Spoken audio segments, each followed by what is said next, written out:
Alright, Kiss Army, it's time to drop the needle, kiss my wax.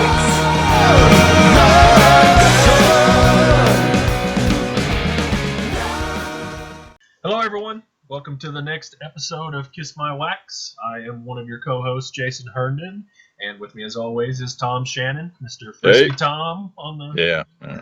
Frisky Tom. Yeah, let's explain that, okay. Got this old game I was showing Jason. Frisky I'll be Tom. taking that, and I'll be taking that out of context. Yeah, no. But let's see, on this episode, we're going to do something quite a bit different.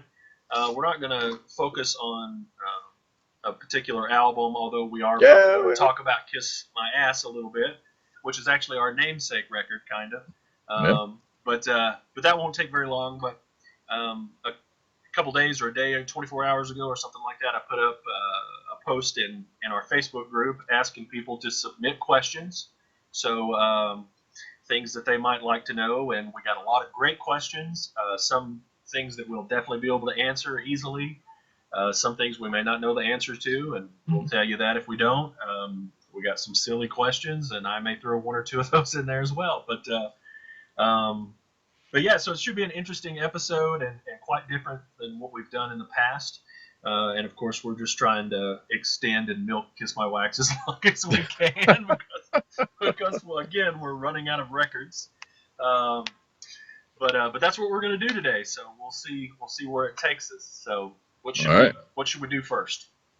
Got anything to open? I have a bunch of stuff that I just got. Open some stuff. You want me to go first? Okay. You go ahead. I don't have much to open. Unlike normally I pre-opened all of this stuff because I was so excited to get it and I couldn't wait to open it. But so there's a member on our page, and I asked him and he said it was okay to say his name. So Steve Gaffney, I believe that's how you pronounce his name, here in the U.S. is selling off a bunch of his Japanese stuff, and there's a post in the group right now, and he's moved a ton of stuff, but I was able to get a hold of that list before it was posted publicly, and I got to pick some stuff to fill in a lot of holes, and I spent a bunch of money with Steve to fill in some good Japanese holes.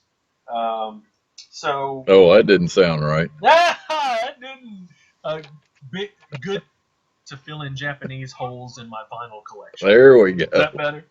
So anyway, we'll just start with got a nice copy of the first album, the VIP. Awesome. With it's got the booklet and everything in it. So I'm not gonna pull a lot of this stuff out. Maybe a couple back here, and then I also got Hotter Than Hell. Nice. VIP. You didn't already have all that? I did not. No. I thought you were always getting on me because I don't have a lot of Japanese. I only had like the middle records. Yeah. With a lot of the inserts, that's what I was going right, at right, first. Right. So I was leaving behind the first albums that didn't have a lot of inserts and stuff like that, spending all my my money on the going higher after the hard stuff. Right, yeah. Right. Yeah, that makes sense. So once this stuff come up and Steve had some really good prices on them, I was like, man, here's the time that I need to jump in on all that stuff. So the first press of Dress to Kill. Oh, cool. Yeah. And I think that's a different Obi than what I've got on mine. Oh yeah? What's your Obi? I don't know. Let me grab it. I think it is. Maybe it isn't. Well, we can compare. Never mind. It's the same thing. They're the same, yeah. So this is the SWX-6188. So sorry about that. That's all right. And then we got the S-Jet Alive. I couldn't think of the damn name of that album. So I got to ask you a question. Yeah. Have you got your daughter's Christmas present in there with you or something? No, why? I hear something. It sounds like a Furby or something talking. No, I know what it is. I have my window cracked open because it's 70 degrees in Tennessee today. Yeah, we're 60. Although we're supposed to be, we're like 60 or 65 right now. And tonight, before the end of the night, it's going to be in the low 20s. Yeah, I know, man. My daughter and her two best friends were on the porch, and I was okay. I was hearing them, and I was like, okay. Wonder if Tom can hear that. So sorry about that. Kids are outside, but I've closed the window now. So All right, I'm gonna save that one. I'll do those after Japan. Let's see. So I also picked up from Steve. Should have had this in a better order, shouldn't I? Yes. None of the, unfortunately, none of the incredible point of purchase items with this, but still, I got creatures from him. Cool. And hey, somebody had a question about that for us today. Yes, they did. That'll be on there. I've never listened to that. I don't know if I can answer it. Tom, are you there? All right, you're back, but you were froze for a second. Yeah, when I was just recording the first episode of Kiss My Boots, and that happened the entire episode. Really? It would never cut out. Okay. But it would just pause. So that's fine. That's fine. Hell, we're used to that. Let me know if that happens. Okay. And again, just in case Sebastian Bach is watching this, we are going to come back to you for this, but Jason swears he's going to be somewhere else when he records. I'm going to Nashville at my buddy's house who has a Mac, and he has a fiber connection. So I won't have any issues then. So. And then also not the last one, but also from Steve, I got Dynasty. This does have the insert and all of that stuff. So I did get another Japanese record from another friend on the page. His name's Chris. Mm-hmm. And actually, Chris just sent me this. It's the second Obi. Okay. He sent it to me for free. He had two. And he said, I don't want to fool with selling it. Do you need it? I technically didn't need it, but it's in much better shape than the one that I have. So, thank you, Chris. That was very kind of you. And now I'm going to offer mine up for my other one up for trade from someone who may need it. But anyway. So, right. Cool. That was nice of him. That was very nice of him. So, Steve, okay. A little while ago, my buddy Danny Dabbs sold me a copy of the complete Gene Simmons solo album from Japan. Mm-hmm. And then not too long ago, I ended up buying the box from Alan. And then I bought from Steve the other three Japanese. Excellent. All right. Complete, all with posters. Yep. All in mint condition, and now I have them complete with a solo album box. Something I've wanted my entire life. Awesome. Never been able to have or afford. Let's answer one of the questions somebody had. Okay, while you got that and you're showing it, he said that he bought his box with the solo album piece, and he had heard that that's the way that they came. That you bought the 4 albums and you got the box, and so there wouldn't be any OBIs. And that's okay. Let's walk through this in a logical way. So they've got a piece of point of sale material, all right, that if you buy all 4, that's supposed to be the story, that you got the box, okay. And of course, Alan, when we had him on, also explained that they were giving away for buying other stuff as well, but that's in theory how it went. Okay, so if every copy that was available for sale at retail had an OBI, then you would have to have all of them with the OBIs to have gotten the box. That's right. So they should have the OBIs. That's correct. And of course, I'm just repeating what I've learned. I mean, I didn't know all this stuff, a year ago when I started really looking to buy my copy of that. And I was convinced those had to be promo copies in there, which of course there are promo copies of those albums from Japan.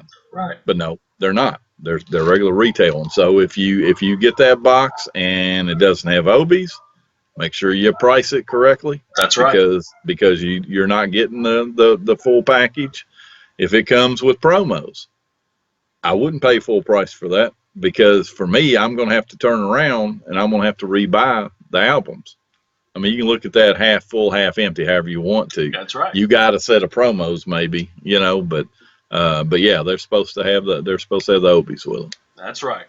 So, just a couple more pieces left.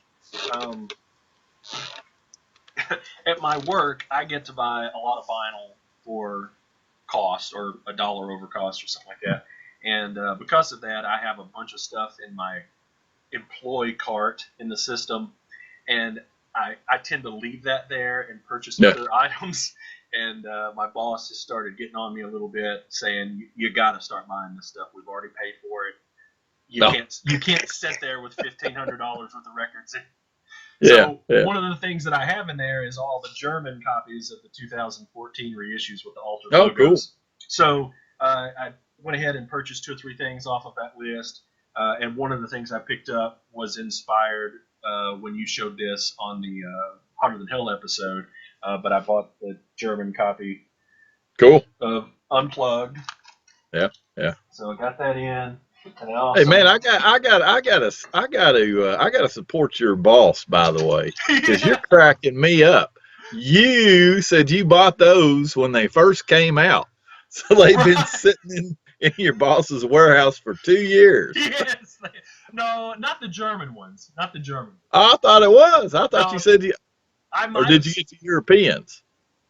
No, what I did was I put when the 2014s came out, I put all of the American ones in my cart, and I started buying them a couple at a time. Okay. And then I bought Casteria, and I slowed down buying the extra copies because those extra copies are going to be my open copies. Sure. Because I left Casteria sealed.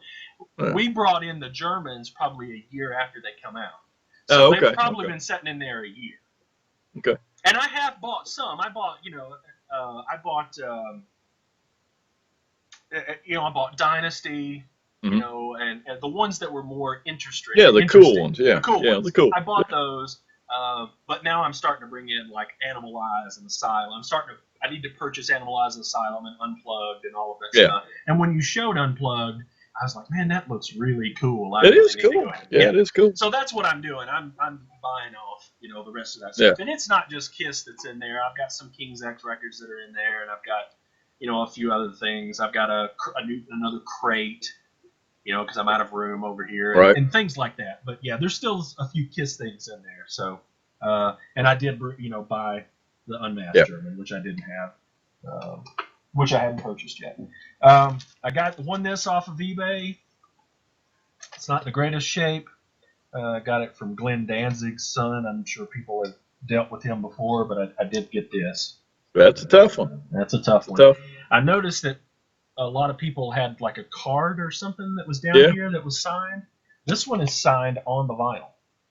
Really? Yeah, cool. By all 4 members. So anyway, you have to ask Bruce sometime if they signed all those or not. I am going to ask that. So I got that. See, that's how rare that is. I can't even get one from Bruce. Yeah. So I paid $75 for it, so I was pretty happy. That's a good price. Yeah, that's a good price. And it was buy it now, so it could have been that I don't think anybody saw it right up. No, I take that back. He had it up for maybe like 125, and I made him an offer of 75, and he accepted it immediately. So yeah. All right. So the last one that I got from Steve, and the last one that I'm going to show today is going to be another prize possession, but I got the first OB version of Destroyer. Cool. And then, of course, what's great about this is not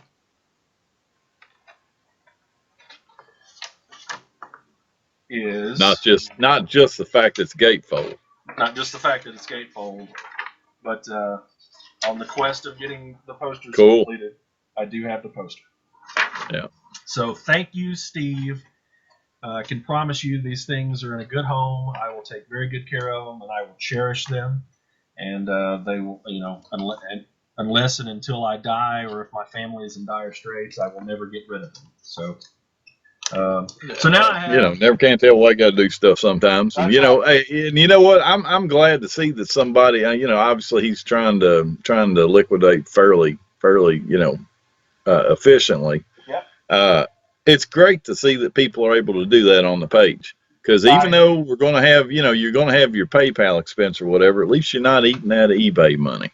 Now, we saved him a lot of money, and because I do trust, and I suggest you only do this if you do trust the person, and it's not coming from overseas, but I did pay Steve friends and family.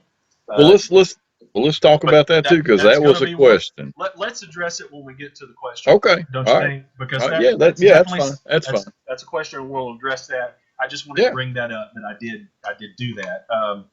But yeah. So anyway, just to finish up on that. So now I have the posters for Destroyer, Rock and Roll Over, Double Platinum. That's the 3, right? So, I asked Alan, and it's common sense, and I should have thought of this, but I asked him, why is it so much easier to find the posters for those 3 albums, and so much harder to find the posters for Love Gun and Alive 2? What do you think the answer to that question is? Because they made more of them? Nope. Yeah, I didn't know either. And when he told me, it made perfect common sense. What? It's because the posters for those 3 albums, Destroyer, Rock and Roll Over, and Double Platinum, fold and go in the record. The other 2 posters rolled.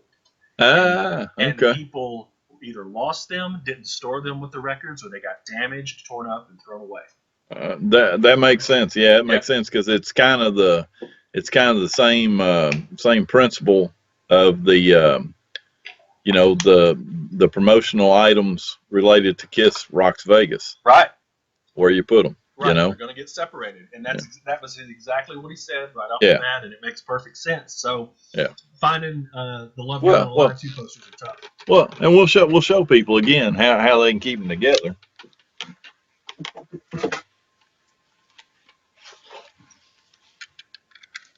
I don't know. I have no advice for anybody on where to put them, but just get you 2. Yep. We've got that template up where you can download it with the the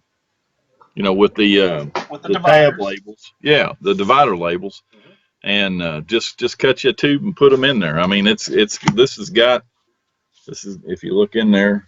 Yeah. That's not going to hurt that cozy. The matches are up in there and all that. So at least you can keep it together. I mean, I can't keep them on the counter with it, obviously. Oh, and that brings me. So is that everything that you bought? That's all that you got? It better be. Okay. God dang, my wife killed me if she did that. Yeah. That was a lot of money that I spent with Steve. So. Well, I mean, it's like I told you, y'all killing me because I'm in a self-imposed hiatus from buying right now because I gotta save my cash for a project. But I do have a couple things that are still coming in, and then I got something this week, and I was really proud of myself because although this does drive me a little bit nuts. Okay, so I found a guy on eBay that was I love these cozies. I don't know what it is, but I love these cozies, and so this guy had several up in individual auctions. I said, hey man, I'll give you X for all 3 of them that you got, and he goes, okay, yeah, we'll do it.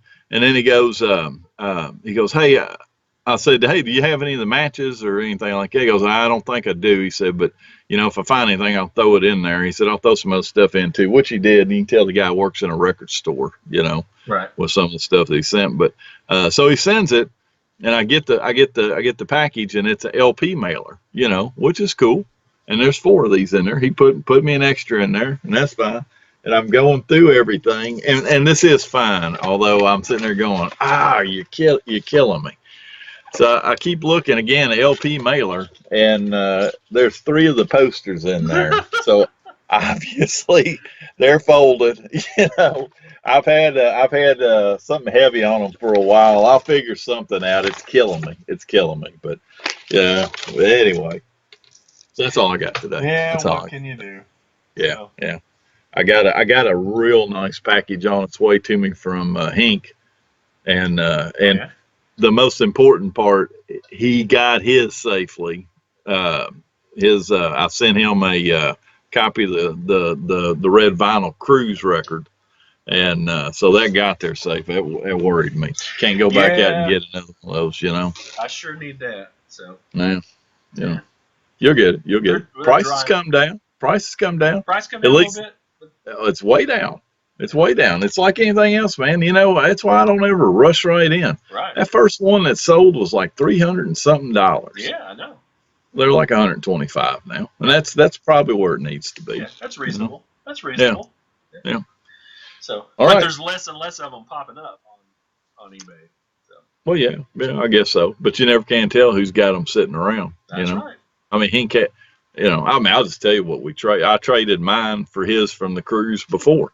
Right. So he had an extra. Obviously was holding on to it for a good trade. And that's a good trade. That's a good swap right there. Yeah. So, all right. Anything Speaking else of we red need to vinyl, address? no, I don't think so. I don't think so unless we're going to start talking about Kiss My Wax for a little bit. Oh yeah. Or Kiss My Ass for a little bit. You know what? I need to grab something too. Hang on. Talk amongst yourselves. Oh yeah. Talk amongst ourselves. All right. Okay. Anyway. I had a good conversation. Okay, that's good to hear. All right, so Kiss My Wax. What about it, man? How old were you when that came out? Like 3 or what? Kiss My Ass, not Kiss My Wax. I keep. It's Kiss My Ass. I'm gonna just keep stumbling over that. See, we got that branded, yeah. Yeah. And not many people talk about Kiss My Ass anymore. So they don't. They don't. Well, Tom, that came out in '94. I was graduating high school. I was 18. Okay. All right. I remember driving to Nashville to this little record store called Lucy's Record Shop that had the red vinyl in stock, and I remember picking it up there. So yeah. What'd you think about it? I don't think much about it. I don't care much about it. I was not overly impressed with the content of the record. A couple of songs I thought were good. I'm not impressed with the packaging of it. The red vinyl looks nice. Other than that, I just really don't. Well, there is something pretty interesting about the packaging of it, though. Okay. So I was, I had just started getting back into Kiss collecting in 90. Okay, 89, 90, right in there. So when this thing came out, of course I'm ready to buy it. I'm all about it and everything. And what I kept hearing up until like literally the day that it came out, or a couple days before, when and I can't remember where I read this, where I saw it. I don't remember. It wasn't in the internet back then. Speak at least not in my family. Did you ever wonder why this is a gatefold? Well, not as much, because we've had other instances of records being gatefolds. Really? Well, yeah, the elders are gatefold. But see, does this not drive your interest up a little bit? Because here sits the UK version. It's not a gatefold. Interesting. Why?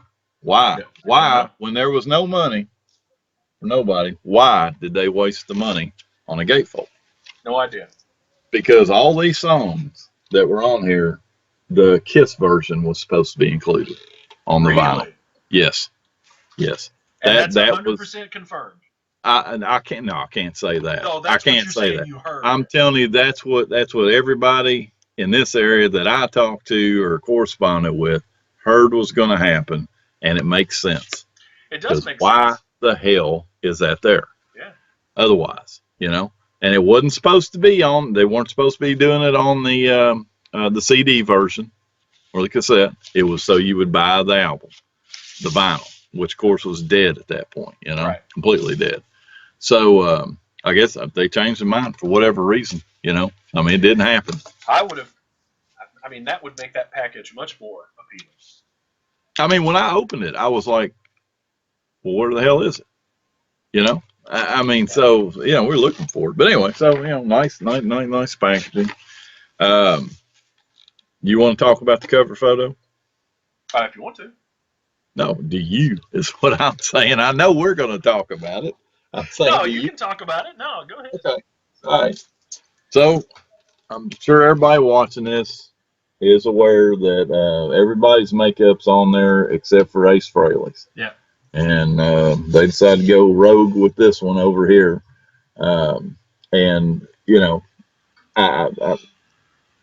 hear stuff, and I'm sure it's every bit true, Apparently, from what they're saying, Ace was wanting to be compensated a little bit more. He still owned, and that's all, again, debatable as to whether he does or he doesn't still own this makeup.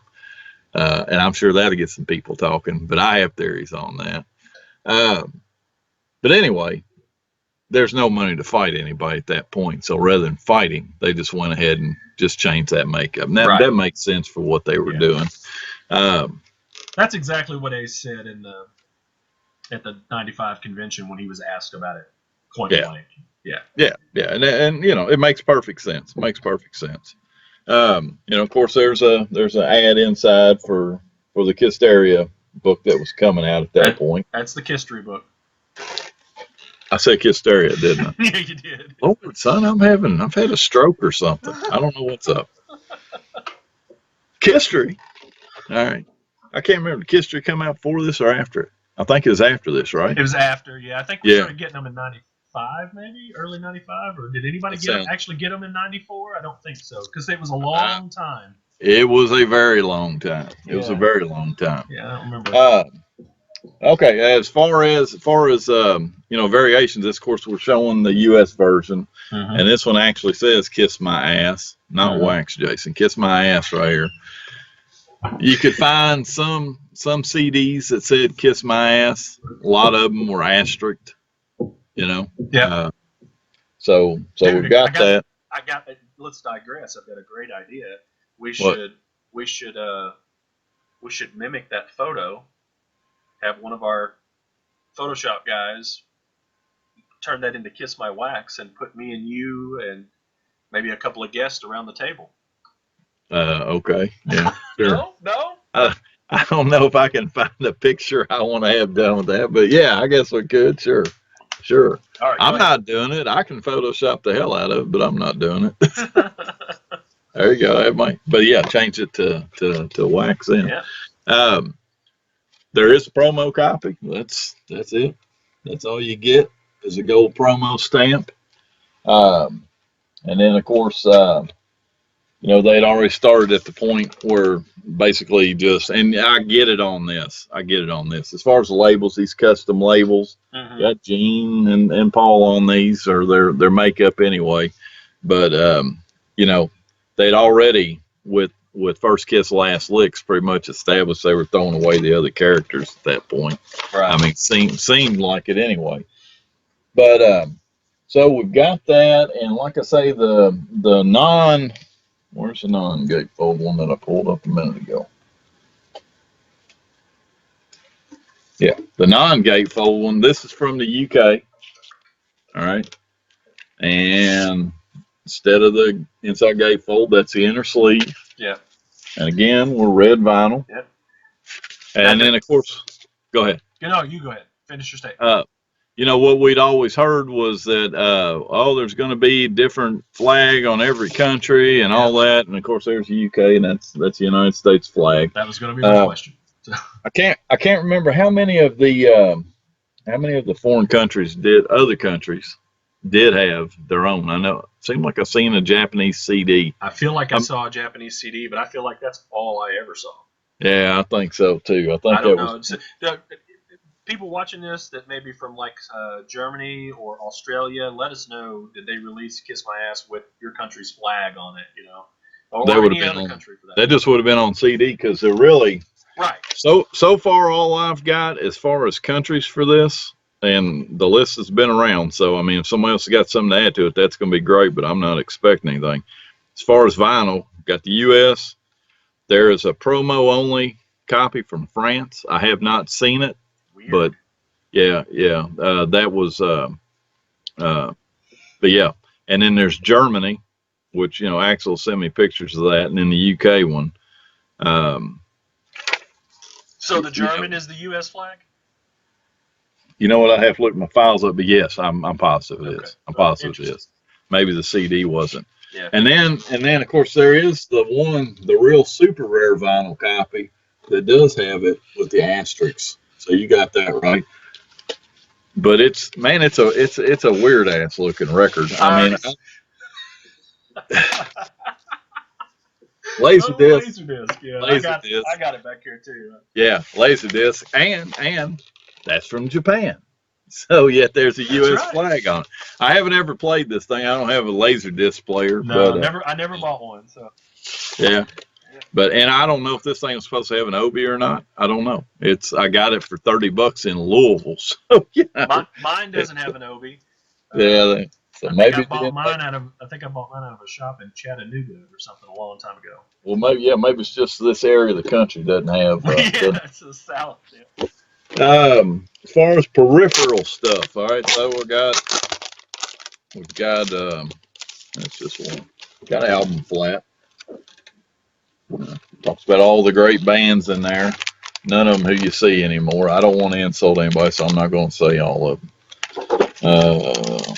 A lot of people wanted to be on it, didn't get to perform on it because of contracts. It would have made it a much better record. Yeah, it would have. Yeah, if you would put, Stone Temple Pilots and all of those bands on it that actually stayed relevant for more than a year. Yeah. And then of course, what was the release date on? Let me check this.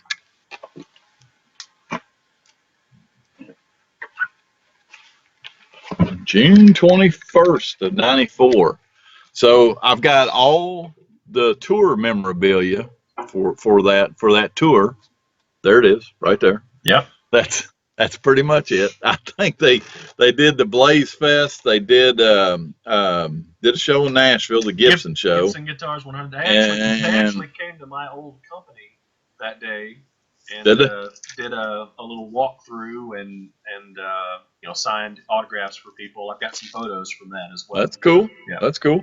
I'm wanting to say they did some South American dates too, one or two, but there wasn't much. They definitely did. And I still remember. Okay, so number one. So here's a good oddity for me. Actually, it's not a good oddity. This was my highest percentage of shows on a tour that I bought tickets for, because I had tickets for Chicago and Nashville. So 100%. And did not get to go to either one of them. And you talk about sucking, the Blaze Fest one. So my buddies that I was going to go with, well, they end up getting to hang out with the band for about 5 hours in the hotel. That sucks, man. So that would have been my first chance to meet everybody, and I didn't get to. But anyway, I did go to the Gibson Guitars 100th anniversary. That show also had if you want to call it Fleetwood Mac. I mean, it had Nick Fleetwood. And is that all that was there? Because I believe that was it. So.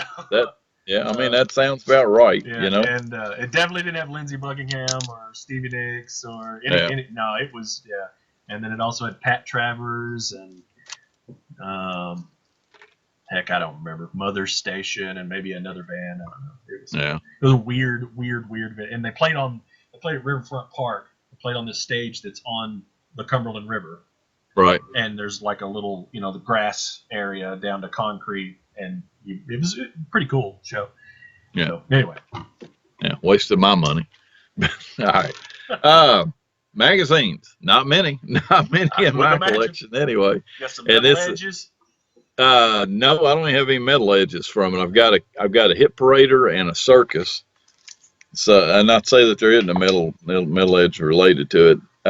This was, the magazines are a pretty good indicator of where everything was right then. Yeah. Because I've got like 4 magazines from '94, and I got 1 from '95. And they all have Nirvana or Pearl Jam on the cover. So. Yeah. Who's hot and who's not?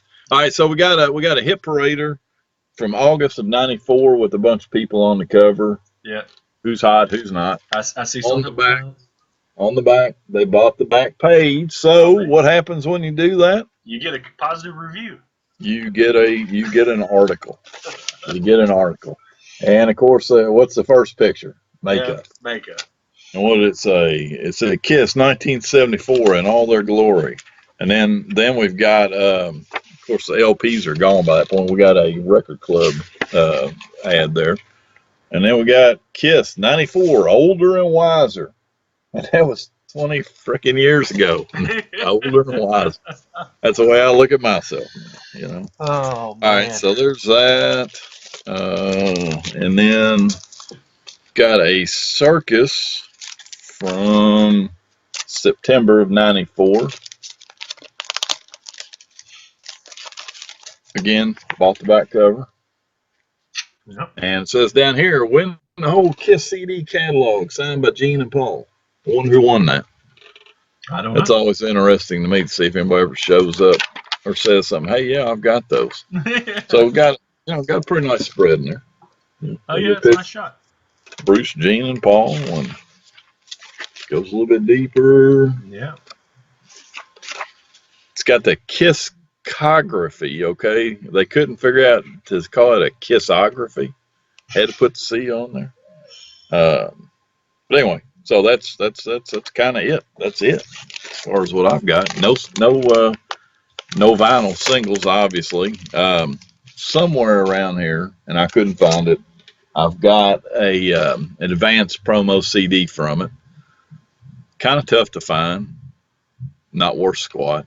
It's just it's just that time. I mean, this is a really strange one too, because I mean, do you consider that a record? I go back and forth, but I would probably put it in the kissography. I'm putting it in the book, yeah. But I don't, because a lot of people consider that a KISS record. I don't. Are you putting Hard to Find, that first tribute album in there? No. No, you're not putting that in there? Okay. No. I mean, I'm not even putting stuff like that Ace Frehley Japanese. So none of the peripheral stuff, just the one that was directly involved with KISS. Because they do play on it. Paul and Gene do play on the Garth. Yeah. Well, I hear that, but they're not on the majority of it, No, right. But they were directly involved with the project. Yeah. Oh, yeah. Well, I mean, it was their project. I mean, when you think about it, it's amazing, really. How'd they ever talk the record company into that? I don't know how they did it. I mean, it's probably, we're going to put the KISS name on it so it fulfills a contract spot. You're not going to have to spend that much money on it because it's going to have a bunch of other artists volunteering. Yeah. And it's going to have a bunch of people that are relevant now that sell. Yeah. And that was that key. Backfired, so. Yeah, well, and of course none of them are relevant now except for Garth Brooks. I mean, nobody on there. It's amazing, really. I don't know if I'd sweep Lenny Kravitz completely under the rug. But, well, his days. Yeah, but his days were a long time. I mean, I'm not insulting the guy. No, just, I know. Yeah. I can't walk in and find his new CD somewhere. Yeah. Of course, you can't walk in and find a CD. Period. So I'm just showing my. You can't even walk into a record store and find a CD. It's all vinyl. That's true. That's true. That's true. That's true. That's right. All right. So that was "Kiss My Ass" from Kiss My Wax. That's right. So. Where did I was looking for my cheat sheet here to go over the questions. Well, you've got all the questions. I got all the questions right here. Just do them in order, please. Do them in order because I got. In order. So all I did was copy and paste them right into a Word document. All right. So the first question up is from Crash Crafton. He says, for the 2014 vinyl reissues, when it was discovered that Universal had 0 in terms of Carnival of Souls artwork, why didn't anyone contact William Hames, or however you say his name, the session photographer, for his session photo file and recreate the Carnival of Souls 2014 vinyl artwork off of it with some mad Photoshop skills? Well, aren't we making a huge assumption there with that question? Probably. Yeah. So it says what now? Why didn't somebody? They did. Right. Hey, guess what? He couldn't find his shit either. Yeah. That's a fact. That was the first place they went to. Yeah. Was the photographer. Just wasn't there. And actually, read on down one or two more of those because it gets kind of interesting there. I mean, in that, do you not have the other responses that were on there? I did not read the responses. I'll pull them up. Right. Hold on. Let me pull it up here. I didn't know your responses. Yes, because some of it gets interesting. All right. Calm down. Everybody calm down. Everybody calm down. Edit this out. No, I'm going to leave it in. I'm going to leave it in. Yeah, you should leave it in. Yeah. Okay, so I'm in the group now. I'm looking. Somebody got him Chris, the guy that sent me the free destroyer, got him a box, a solo album box from Japan. Good for him. We're good. Okay. Yeah, because I turned off the comments to it. I know. That's why I was I was having trouble locating it earlier because it's fallen off the page. Yeah, I'm getting there. And my Facebook is weird on my phone. It doesn't keep stuff in order. I guess it thinks it's showing me what I should be interested in. Yeah, it shows you the top comments. Here we go. Here we go. I got okay. It. Yeah, I got it right here. I got it too. I ain't trusting you no more. I'm going to do it myself too. Okay, so someone posted, Kevin Stafford posted, "You mean like this?" and something he made in '96. Well, actually, let's go to Crash again. Yeah, or hire Mike. I believe that's NC from the Kiss Fact message board. Yeah. To the well, in fact, I posted over at Kiss Fact to see at that point what we were trying to find was like a commercial size promotional poster. Everybody was positive that there was one, but nobody had one. Julian Gill over at Kiss Fact said that he had given several away. Okay. And so he was asking, does anybody have one? And Mike got a hold of me.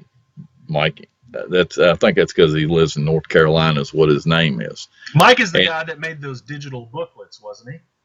I believe so. Yeah, those things were fantastic. He posted them on FAQ and he did digital book. Man, they were great. Well done. So. Well, and even better, Mike knows Bruce Kulick. And so Mike is the person that introduced me to Bruce Kulick. And that was what our introduction was about. Mm-hmm. Was about, Bruce, what have you got, And he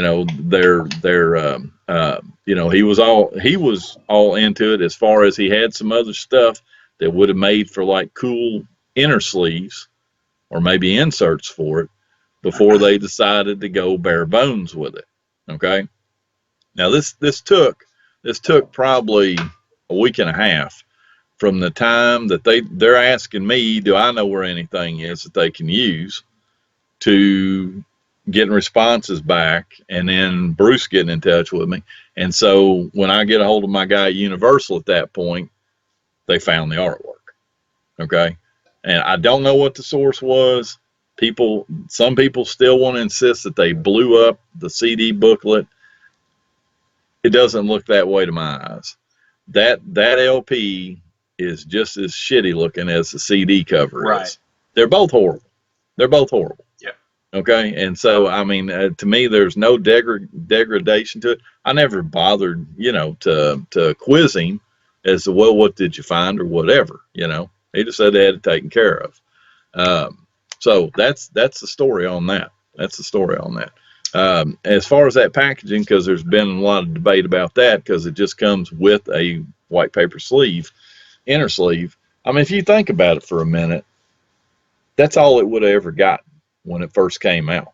I mean, number one, they didn't press it, even though they were pressing vinyl, not a lot, but they totally released that as a throwaway to just get some kind of investment back. The record company. Yeah. So would have been better to have had some of Bruce's stuff in there. Absolutely. Yeah. Absolutely would have. But I get it. I get why they released it the way they did. Yeah. Same thing kind of goes for Greatest Kiss. At the time Greatest Kiss came out on CD, there was not, if it had been released on vinyl, there would not have been a bunch of extras with that. They just wouldn't have done it. Right. All right. Moving on to the next one from Jimmy Johnson. The Alive 2 misprint. Has it been determined where they came from, and was it from one plant? And then the follow up on that, Dennis Gallant had also said, and I'd like to know more info about the famous letter stating that only 50 existed. Now, do we want to address that, or did we want to wait for the Alive 2 episode? No, I want to do like that, and that's the letter, and we'll be talking about that on the Alive 2 episode. Okay, so keep that in mind. The letter. Yeah, but that is the letter. 2. We still got to do the Alive 2 episode. We're going to hold it as long as we can because we got a guest that we want to come on if we can get it worked out. And it's going to be the last makeup album that we do because we've done all the other ones. So other than Sonic Boom and Monster, but the original run of makeup albums. Yeah. So anyway, has it been determined where it came from, and was it one plant? Well, I see we have a response that says it has. I don't know. I don't know. I know that the problem with it now is we're too far out. Okay. Right. We're too far out from when they came. All right. So here's my copy. No cut corners on it. Okay. Okay. I've had, I think this is my 4th copy. I've had 2 copies without cut corners. I have seen copies, different copies, obviously. There's only one cut corner at a time, but I have seen every single corner, all four possible corners cut on this record. Okay. Right. So the issue of that for me is that doesn't sound like they left the plant at the same time. Right. Okay. I don't know the story. I don't know. My personal opinion on it, it's just a hypothesis. It's just me with my opinion on it. I don't think any of these were supposed to be used. I think that somebody printed up however many it was before they decided to pull it, and they were probably told to destroy them, and they probably said, sure, we destroyed them, and then kept them, put them into circulation, and even if it was 100, if it's 50, 500, whatever it is, if these things cost that printing plant $1 each, they just made $1 that That's they weren't right. going to make. That's right. Yeah. Yeah, for every one of these, they slipped into the production line. They made that money. So that's what I think happened with it. Now, as far as where they originated, Marco was the first person I saw mention this. He is saying, and what is it, Chris, that put on there that he thinks it was New York. Yeah, New York. Yeah. There's a mark on mine that I've got now. Of course, I never thought to check the other ones. I've got 2 here I can check. So okay, I'm sure a lot of people have seen this mark before on records because the first thing I think is it's British, and it's not. Is this Union Jack flag? Okay, there's a Union Jack flag on mine. That's the Kiel plant, is my understanding, from New York. But where we get into a problem now is Frankenstein. How do you know this stuff haven't been Frankenstein? Right. Well, if it's any consolation, this copy does not. I'm going to check both records just to be sure.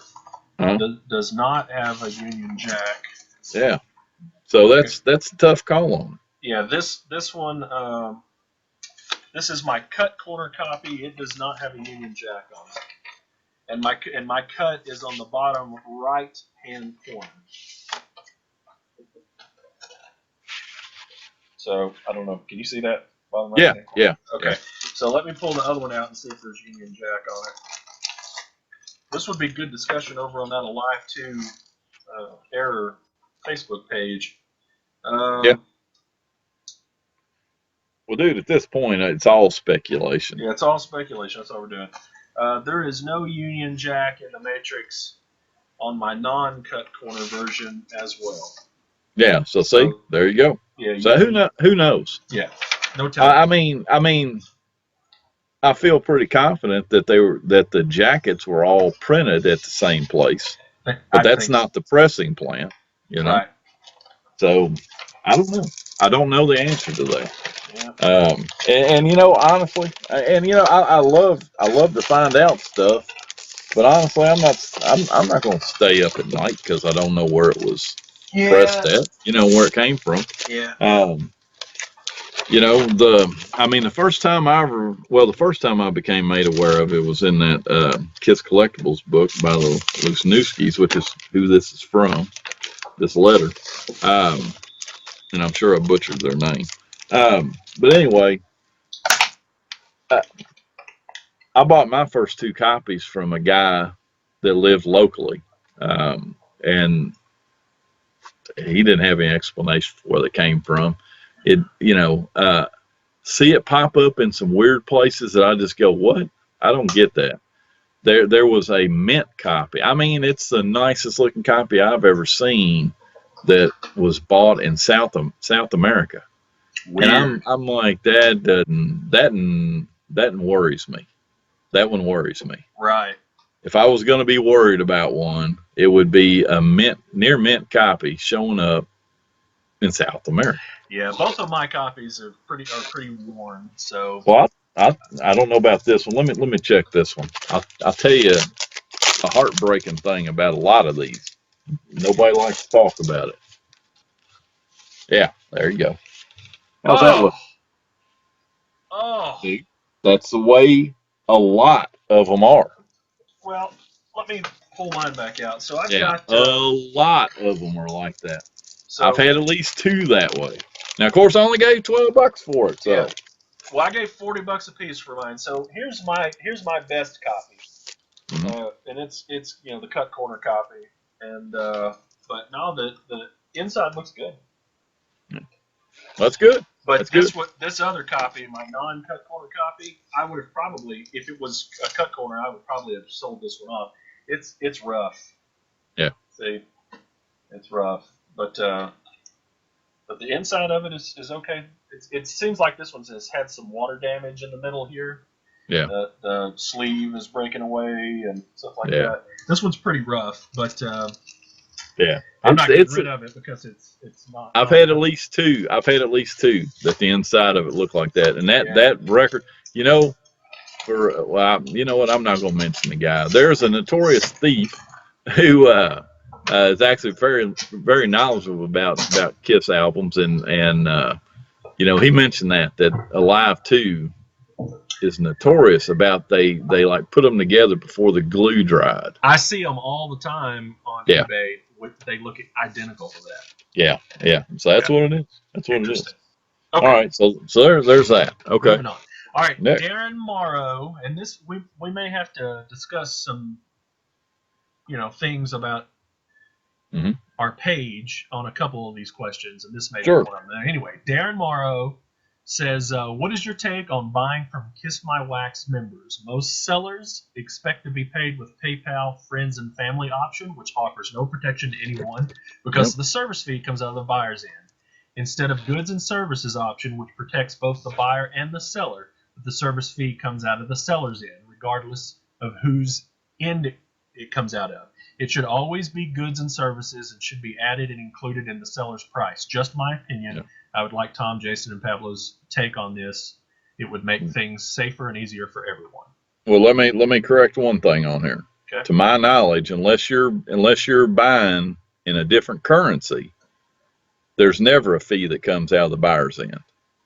Right? Did he say that? Never. I thought he said sellers. Yeah. No, he said on the PayPal friends and family that the seller wants that because the service fee comes out of the buyer's end. It does not. Now, if you are a buyer and you're buying in another currency, yes, you're going to have a fee, but the fee. Exactly. Yeah. And most people are fine with taking U.S. dollars in other countries because that's their buying, bank anyway. Right. So I mean, they're going to turn around and spend U.S. dollars. So wanted to correct that, and then if you want to start with this, then I can come in after you're done, or vice versa, whatever. Well, I have very definite opinions on and this. I think mine is right in line with yours. I think so too. I think that it's best to always pay goods and services because simply because we said that the protection, and I have, as a buyer, no problem adding, 5%? Yeah. I have no problem adding 5%, and the seller should have no problem taking the extra 5%. And if we have, I think we should have a hard, fast rule that if we have a seller that refuses to take it, if you're offering to send 5% more to cover that fee, they have to take it, or they can't be selling on our page. Yeah, and again, don't like to get too many rules, and I like what you're saying, but I'll just tell you the way I do it. And I haven't ever had anybody get offended or say, "Oh, no, we're not doing that." Right. I'm 100% with you. Yeah. As if it's somebody I know, right? Okay, that I know and I trust 100%. I don't need to do anything extra with that. Right. But if I buy something from somebody, if it's $50, and they're saying that they want it family and friends, I don't send it that way. I send it goods and services. I add $5 to it. That's more than covering their fee. More. And I explain it to them. Hey, I just sent you this plus this. I sent it family. I sent it goods and services, and straight up, because I don't have any protection. You don't have any protection otherwise. Yep. I mean, enough people have heard me with my pity party cry about the lost Icelandic creatures of the night that's been lost in customs for 13 months now. And that's it. I got my money back. Yep. Because of that. The guy said, well, send me family and friends. This guy's a banker in Iceland. Yeah. And I said, okay, I sent you the money, but it's goods and services. Yeah. And always note on there what you sent the money for. All right. I will tell you this. The rare times that I send somebody money, family and friends, I always put a note on there. I do too. It says something stupid like, hey, get the kids a nice Christmas present from me. Hey, treat your wife out on the anniversary. Something stupid like that. So that if anybody, and they are monitoring that, it doesn't get flagged. Okay? Because I know for a fact a person has had their bank account frozen. Not the PayPal frozen. Had money taken out of their bank account because they were questioning if they were actually legitimately getting all this money from family and friends and not selling something. Right. So that's why I've always been, I don't understand these guys that run these auction sites, or not auction, raffle sites, how that's working for them. I don't either. All of a sudden you get $23 payments.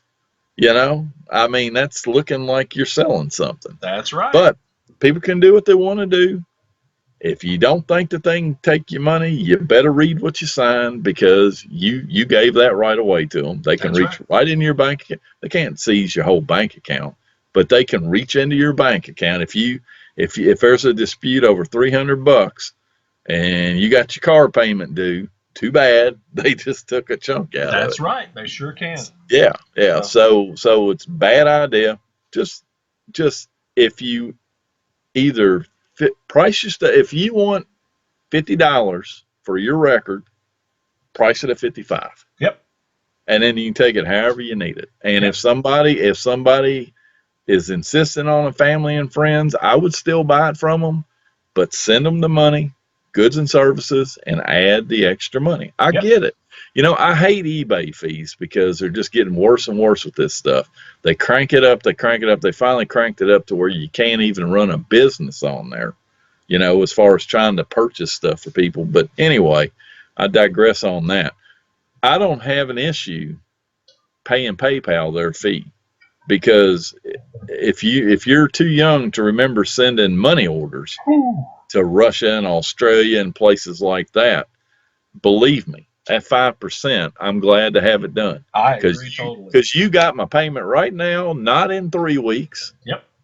And I'm getting my stuff quicker and safer that way. I still remember when people were sending cash from other countries. Yeah. Man, you would get the mangiest looking dollar bills from overseas, So yeah, don't begrudge PayPal. PayPal is nobody's enemy. That's right. eBay's a different story. All right. Next up, we got Brett Beach asks, did the promo version of records that normally had extras, Rock and Roll Overthrew Unmasked, come with the extras, like the stickers, order forms, posters, and letter? Yeah. The answer to that is yes. Yes, they did. Yes, they did. Because they wanted the DJs playing with them, too. That's right. I mean, they did. Yeah. All right. Tom Daniels, our good friend Tom Daniels. If the Japanese albums, like Killers, for example, are not considered quote-unquote complete without the bags, how come the USA solos are not considered the same way? LOL. Hey, he's got a good point. He does have a good point. I've never thought about it. What's your opinion on it? I would have never in a million years considered my solo albums to be incomplete without that U.S. solo albums bag. Never in a million years. Mm. But when I think about those records from Japan that he's talking about, in my head, I process it the backwards way. And I don't know why that is. Well, because I don't know. I don't have a good answer to this. Well, I'll tell you my answer to it. Yeah. First off, my copy of Killers back there from Japan has got the OBI, it's got the booklet, does have a lyric sheet, it's got everything. Yeah. Except for the $600 bag, right, and however much the patch is, neither of which came with the record. Correct. Neither came with the record. You know, they are the same as this stuff from Vegas. Okay, your record is not incomplete without these. All right, it's more complete, and I would say that as far as that Japanese stuff. If that bag was if it was $50, I still wouldn't consider it part of it. Now I would be hustling a lot harder to locate one. Yeah. You know, I would want it to be more complete. You know, I mean, if you're going to keep going there, then what about the promo posters? You know, that hung on the walls and That's stuff. True. Now, but again, this is point of sale material, so I get that.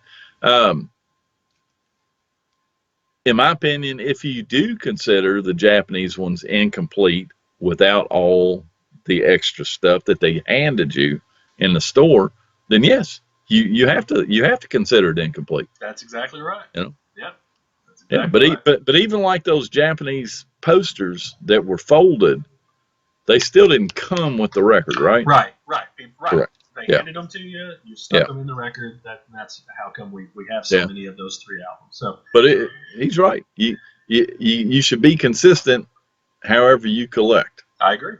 Yeah. So good question. That's a good question, Tom. Yeah. Okay. Let's see. Kevin Stafford says, "I'd like the option to trade Kiss merch, posters, tour books, etc., for vinyl on the Kiss My Wax page." I thought this was an interesting question because I've actually thought about this myself. Mm-hmm. Well, and all right, I got an answer for you, but you go ahead. Well, I don't know. I would tell you you can. You can. I was going to say I'm inclined to say yes. So will we run into an issue with the rules? But what? You can, but you can't post the merchandise up and go, I'll trade this for Kiss records. Okay.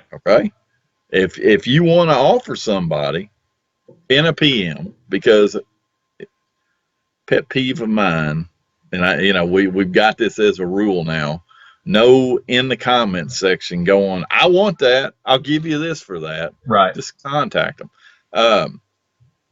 If you can talk somebody into doing that, that's fine. Then I'm open to a workaround on this, okay? But I'm trying to envision how it would go, because like I couldn't. Hang on. Well, of course I can't send you this. We're sitting there recording this. I can't take a picture of this. I mean, I could show you, but that doesn't do any good. I could take a picture of this shelf over here full of Kiss shit. Right. And put it on the page and go, hey, anybody interested in any of this? I'll trade you for your Kiss records. Okay, I'm going to delete that because you did a post about merchandise. Right. I don't know how I feel about if you do it without a picture. That may be okay. What do you think? I'm not trying to be a hard ass here, because I get it. I would love for somebody to have I would love to trade for some merchandise. I got all kinds records of merchandise for that. I'd get rid of for records. I mean, anybody that's got merchandise to trade, I'll send you my Kiss vinyl trade list. Yeah. You know, I don't have a problem with that. But it's a vinyl page. It's a vinyl page. That's right. Would it be okay for them to just put a post without pictures? I think I'm interested in trading for merchandise. Right. Without listing the merchandise. Right. I think the safe thing to be would be to make a post saying, looking for vinyl, vinyl trades. Yeah. I have merchandise available. Yeah. Please PM me your trade list or something like Yeah. that. Yeah. And what they could certainly do, take that picture, make that post over Kiss My Collectibles. You can do that too, but they're Yeah. trying. But I notice over on the Kiss My Collectibles page, I mean, I know a lot of our main guys are over there, Mhm. but I just noticed that there's far less vinyl collectors over there than, it's really concentrated they're on here. our side because they're here. Yeah. Right. Yeah, it's because they're here. I mean, that makes sense. It's Well, I think, we need to try to steer clear of posting non-vinyl photos, especially as main photos. I know I'm okay with people posting things in the comments, because that's again, I've told the story a million times. That's the reason why I left the other vinyl page, was because I got flack over posting a picture of an 8-track that was relevant to the post, in the comments section. So I'm okay with that. So say the guy makes a post and says, "Look, I don't have any vinyl to trade, but I'd really like to trade for some vinyl, and I have some merch. Hit me up." And if somebody, if somebody in the comment section says, "Hey, I've got, this record available. What merch you have, or something like, or do you have a trash can?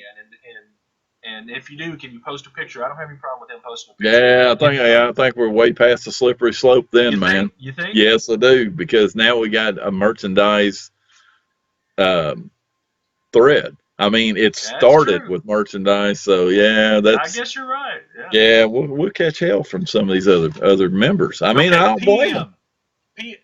There you go. That's fine. The solution. That's fine. Post that you're interested and you only have have merch that you want to trade, and send it to PMs. Yep. That's the solution. Yeah. Hopefully that'll work for him. I'd like. Hey, dude, contact me. I'll be glad to send you my list. That's right. All right. Okay. So Nicholas Buckland says, "I have a question regarding thermodynamic quantity representing the unavailability of a system's thermal energy for conversion into mechanical work, and why it's often interpreted as the degree of disorder of randomness in the system. What do you think?" Black. All right, Nicholas. So anyway, Nicholas is our mod and our third guy over on Kiss My Collectibles, and he's a comedian. He thinks he's a funny guy. He's a funny guy. So.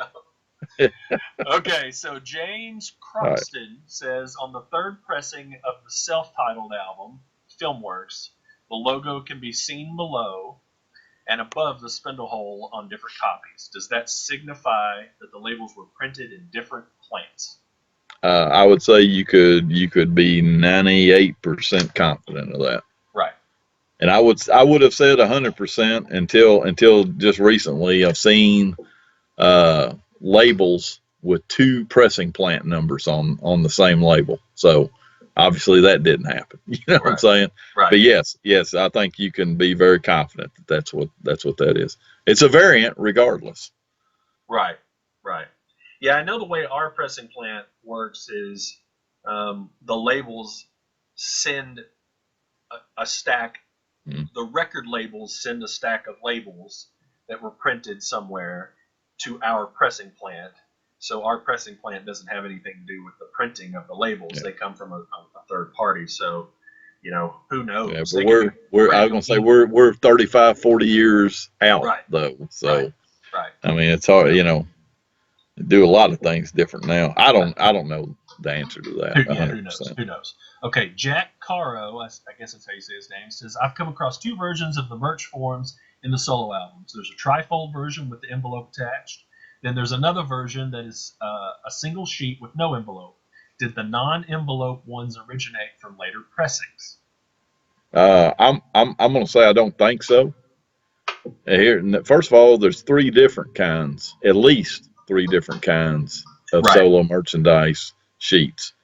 There's the one with the envelope attached that's folded. There's the flat ones, and then there's also some that, and we'll put some pictures up, that have got a star on them. Right.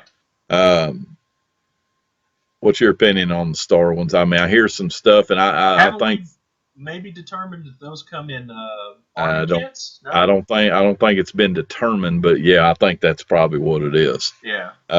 You know, I don't have, you know, like if I had a Kiss Army kit that I knew that I got, was positive I got it, and I looked at it and saw that, then I, you know, maybe we could say, and maybe somebody else has got one. Don't want to hear about what I had, okay? Right. Because nobody remembers what they had 30 years ago. They think they do. If you have an army kit Yeah, that that came you with this know is envelope yours. that is addressed to you, and you haven't changed any of the contents, they're the person Yeah. we want to hear from. So, Yeah, because it is interesting. It is interesting. I'd say the other ones, I would say that no, not a later pressing. Yes, a different plant. Because yes, again, was it a million or 1.25 million of each? 1.25 million. That's what I thought. Yeah, so they were printing and pressing all over the place. Everywhere. Yeah, and speaking of that, we had somebody the other day again saying that that no way Peter Chris's album sold more than 50,000 copies. It was a crazy low number. You can rest assured it sold at least 1.25 million. It didn't get full price. Right. Okay, because they discounted all those solo albums, but they all got sold. There's no way a rational record company would have come back in 83, 84, and 85, or later, whenever that 85 pressing was, and repress them if they got them sitting in the warehouse. If they're setting them in the warehouse. Yeah. That's right. So, and they didn't throw them away. It wasn't the ET cartridge. No. You know, so they dumped them in bins. Now, whether Mm-hmm. they actually sold at the point of sale, I mean, a record store, could have folded and threw all their crap in the garbage or whatever. Sure, I guess so. Yeah, But whatever. But they sold point for their is, purposes. The label got rid of their stock. Yeah. The So distributor got rid of their they all stock, went so. platinum. Yeah. Just didn't have the sales of the dollars of platinum. Yeah. Right. So. All right. Yeah, and that guy, went on to disagree more, but that, that's fine. He can do that. So, okay. Well, I hadn't seen that. I'll have to go back and look that up. Yeah, he says, I disagree with you, Tom. You need to go back and look at it. So, Okay. All right, so Jack Caro again asks the next question, says, maybe it's been covered before, but I'm curious about the whole record club thing. I assume he says how the whole record club thing worked. Do they get counted as a whole separate pressing? When were they pressed for each album? Did they do their own first, second, and third pressings, etc.? How's the sound quality and the jacket quality versus other pressings for retail stores? Are they desirable? Why and why not? So we'll just talk about record clubs now. Yeah, let's just start with each question there. So, do they get counted as a whole separate pressing? I say yes. I say yes. Yeah, because They have they're distinctive marked. markings. Yes, they're marked somehow, either the jacket or the label or both. He's curious about how the whole record club thing worked. I don't mean to go back, but I should have said something about this first because I'm hoping you know this, Jason, because I don't. All right, so there were 3 record clubs at least in the U.S. that did, or in the U.S. at least, period, but 3 that did Kiss records: RCA, Columbia Record Club (CRC), and BMG. But BMG and RCA were not working at pressing them at the same time. Correct. Because BMG was formed from RCA and I Correct. think a couple other record companies or whatever. Right. So you would see RCA and then it would stop and be BMG from that point on. I know that RCA and I assume BMG pressed the records. They actually pressed them in their factories. Right. Do you know if Columbia Record Club did that? As far as I know, they did, or in some cases did. Okay. As far as I know, the way I have always understood record clubs, and I did study this in college. I do have a music business degree, and we did study this stuff in college. The way I always understood it to work was they licensed, they paid for the license, they did their own pressing, their own printing in most cases. Yeah. Not 100% of the cases. And then that's why like double platinum. Right. They would have had to buy those jackets. That's correct. So you got special circumstances and things like that, and that's why they just stick a sticker. In double platinum, most CRCs just have a sticker on the back of it or something like that. Yeah, but the RCA version has got it printed across the bottom, but it falls off most of them. Right. So it's probably an after print. Yes. Or a stamp or something to that effect. Certainly not embossed. Right. So, but in most cases, they did their own printing, pressing, and all of that jazz. Yeah. So, that's the way I understood it to work. Yeah, and that makes perfect sense. Yeah. Okay. Did they do their own first, second, and third pressings? Who knows? I would assume so. I would think so.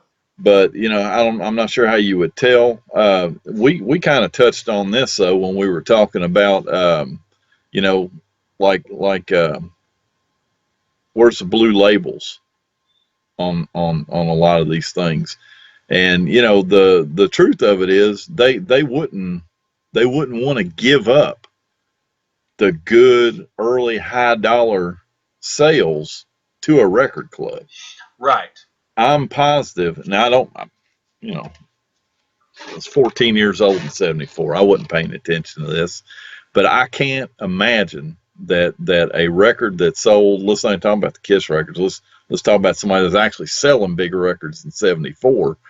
Why would you release a Led Zeppelin first pressing on a record club when you could get full price for it selling it at retail? Yeah, you wouldn't. You absolutely wouldn't, and it's just like movies now. The movie comes out, but the DVD, well, maybe not now, but 10 years ago. Yeah, that's good. Yeah, it's a good example. Well, yeah. I mean, I think now they're pretty simultaneous. But back in the day, the movie came out. You let the movie run. Yeah. You don't offer them a choice to buy it in the store. Yeah. At the same time the movie comes out, Yeah. You got to have some spacing there so you can optimize your profit on all of that stuff. And we've talked about this in another episode before. Yeah. I'm sure that those license, like doing television shows and syndication, you do that after the initial run. Right. Right. And that's just extra income. So the licensing fees that they're receiving from RCA and Columbia House of MG, that's just extra money after, the good sales of the album. So I would say at least 6 months, maybe a year. Yeah. Which explains why, well, first of all, it would have been really helpful if Columbia Record Club had actually labeled or put a mark on most of their labels. The Columbia Record Club is so hit and miss. There are certain records that you'll find it's just a regular jacket with a sticker on the back. You'll find that same LP with the jacket having CRC printed on it, and then the labels won't have anything marked on them. Then sometimes they will. I've got a Destroyer Columbia Record Club. One of the labels says CRC, the other doesn't. I mean, it's just a hodgepodge. Right. And so then you end up with, and this was, I can't remember which episode it was. I don't think it was the Dress to Kill episode we were talking about, but I was cleaning up some of my junk here, going through records and getting rid of stuff that just obviously was trash that I shouldn't have had around. And I came across a kind of rough Dress to Kill, which aren't they all? And I look at the back and it says CRC. Okay, so it's clearly a Columbia Record Club jacket. I got a blue label on it. I don't remember. You know what? There's a very good chance me or somebody else, Frankensteined it. Yeah. Or maybe we didn't. Who knows? I don't know. But I certainly would never, ever sit there. I wonder now, but I can't go, well, see, I've got this. Now that's a record that we would like to find. Yeah. Sealed. Yeah. Could you trust it still? I mean, if you could trust it, that would be a good one to find sealed. Yeah. See if you It would. Who knows? All right. Did we get all his? No. He asked about sound quality and jacket quality. I'll speak about the jackets. pretty much the same. I can't distinguish the differences between them other than the markings on them. I feel like I can in some cases where you Can? had, yeah, you know what? I just think that you occasionally, you know, you can run across maybe a fade or a lighter color or something like that. I don't know if it's a quality issue so much as it you know, it's a different printer. It's a different, could be, yeah. you know, any of those varying factors or something like that. But I just feel like that sometimes the record clubs appear to be of slightly lesser quality. But who knows? You know, who knows? What about the sound? What about the sound? Well, I can tell you the manufacturer of them, of course, they were all getting crappy then. right. But my gosh, some of those, I forget which episode again it was, but I'm sitting there just shaking that. It looks like I'm shaking this sticker. Yes, you know? yeah. It's that You know, thin. the point of record clubs was to move units, volumes of units, and that was the whole point of, you know, selling you records for nothing to get you into paying over full price for the next 6 records you buy or something like that, because they more than made their money back, because they just didn't have much invested in them. They had their licensing fee, and they printed and pressed on the cheap. They printed on flimsy vinyl.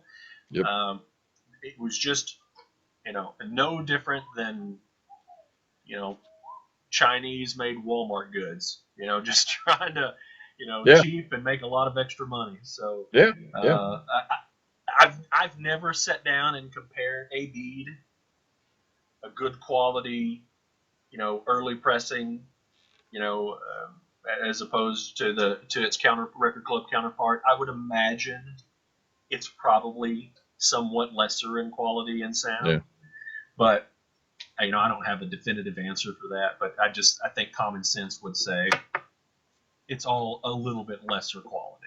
Yeah. Because the way the companies are designed in the first place. So. Yeah, makes sense.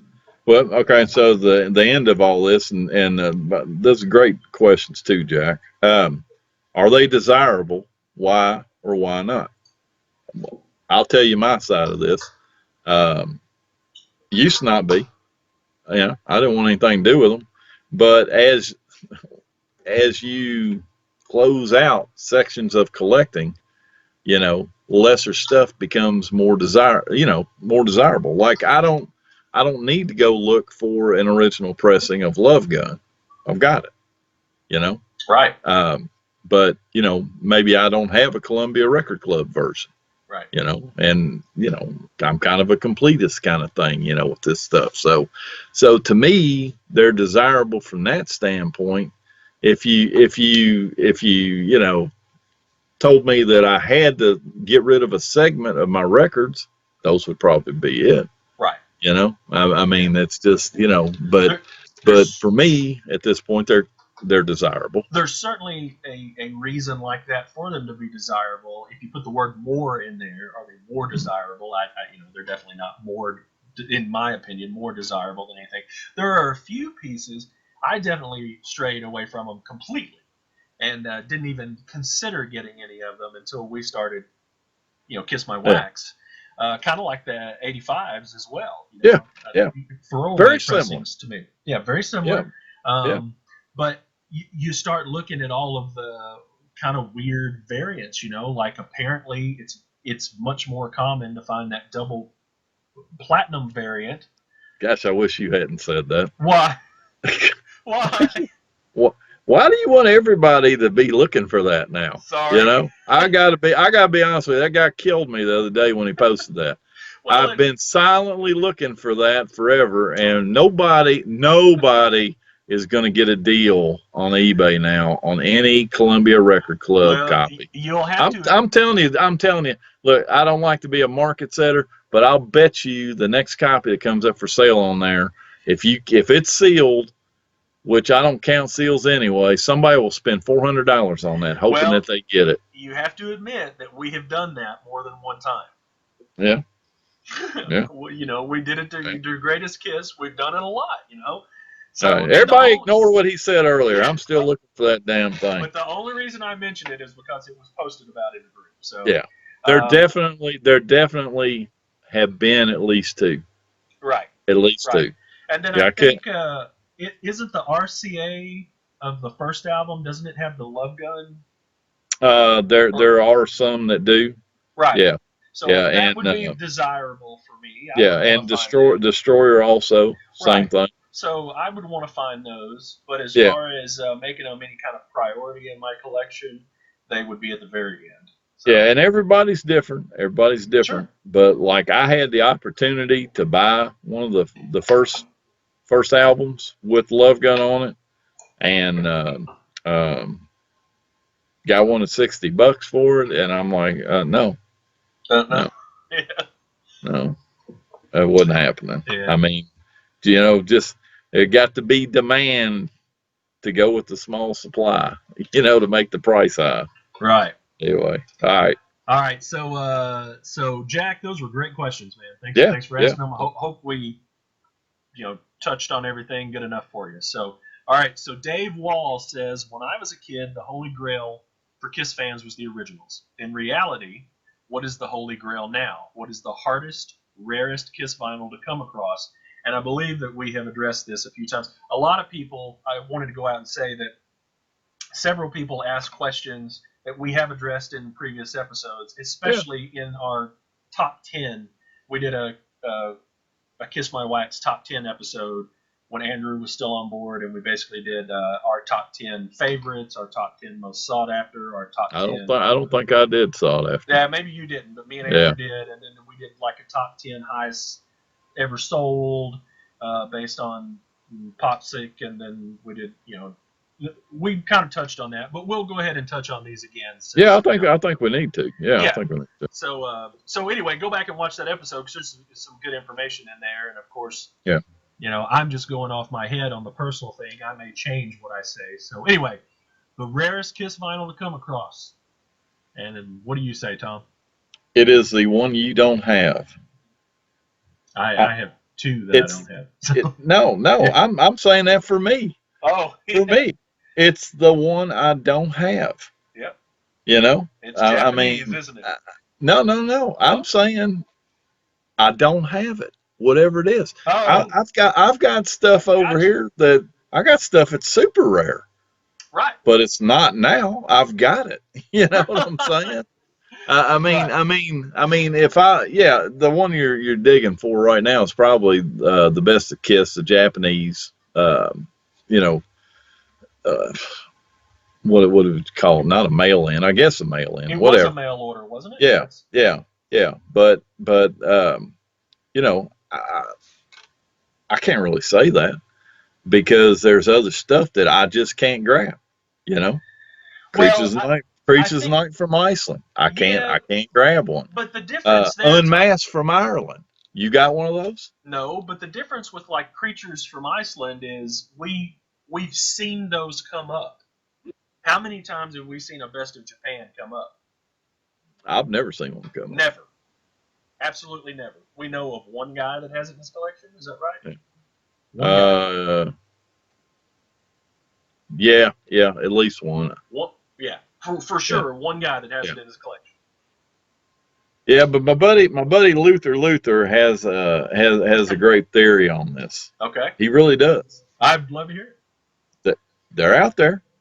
We're just not in the right small Japanese town to find it.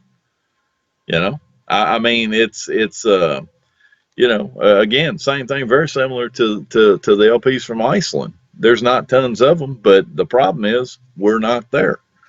That's true. It's a little bit different with the U.S. because everybody is pretty open about selling stuff, and making stuff available to turn a buck or whatever. But you don't necessarily have that in other countries. I asked you about that one just a second ago, the Unmasked from Ireland. It's tough. Yeah. Super tough. Yeah. But again, you got to have the demand for it. That's right. And that's really what it is about this, the best of Kiss, from Japan. There's a bottled up frenzy waiting for one to show. Now, I've already said, I've gone on record, even if it didn't happen right now while I'm on my hiatus, even if I was in full buying mode, I ain't bidding on it. I'm not getting involved in it. Yeah. Because there's 3 or 4 people, it's just going to go through the roof. Now, if somebody finds 10, I'll be in towards the bottom. Yep. Because just like the cruise record that we were talking about earlier, the red vinyl one, first one hits eBay and goes for $325. Now, people should have known there's going to be more come out after that, Right. And it dropped down into the 200s. It stayed there for about 3 or 4, and then was into the the 100s, and now it's about 125. Yep. As the demand gets satisfied, if is a record truly $1,000 record if 2 people are willing to pay that? Yeah, it is. But once one of those is out, okay, and now it's the second guy that was willing to bid that, and another person that was only willing to bid 3/4 of that. Well, the price isn't going up here. Right. He's just got to beat this guy. So Right. now it's down there. Now this guy is wanting it more than anybody else, and the next one's down here. It just naturally works its way down. So Right. that's kind of the deal with that right now. They're out there. I'd like to have it. I ain't paying that kind of money for it. No. Now, and then there are some other things like the LeMayor de Kiss from Argentina. All right, I've showed this before. That thing's rougher than crap. I found out the other day that I paid as much for this copy as a guy paid for a mint copy, and I thought I got a steal. Yeah. But there's an example of, I don't know. It's tough call. It's tough call. Well, let's just list 4 or 5 really tough ones to find, and to satisfy this guy, because I think that's all he's getting at. So obviously the best of Japan, the LeMayor de Kiss from Argentina. We got the Burns Media, which Kevin Stafford mentioned on here. Which is a radio show. And then Michael also mentions the Iranian Gene solo album. A lot of those were destroyed. What else would be tough? I mean, those are pretty tough ones right there. Yeah, and but again, and see, that's a tough thing as far as what's a Holy Grail to somebody. What somebody else thinks is and legitimately thinks is the pinnacle of what they can get. Again, if I got 3 of them sitting back here, it's not for me. Right. As far as the hardest to find, okay, because again, just because it's hard to find doesn't mean that it's going to have a big value. Right. It doesn't. Unmasked from Ireland. Right. I hate to keep riding that, but that's a tough record to find. Somebody talks about that further on down one of these questions, and I don't quite follow what they're saying, so we'll talk about that too. But as far as just difficult to find, let's just say that. Difficult to find at any price. So yeah, Best of Kiss, Burns Media, Unmasked from Ireland, that Iranian Gene Simmons, the clear Unmasked from Mexico. Yeah. The red's close, but at least you see some of those. Right. Let's see.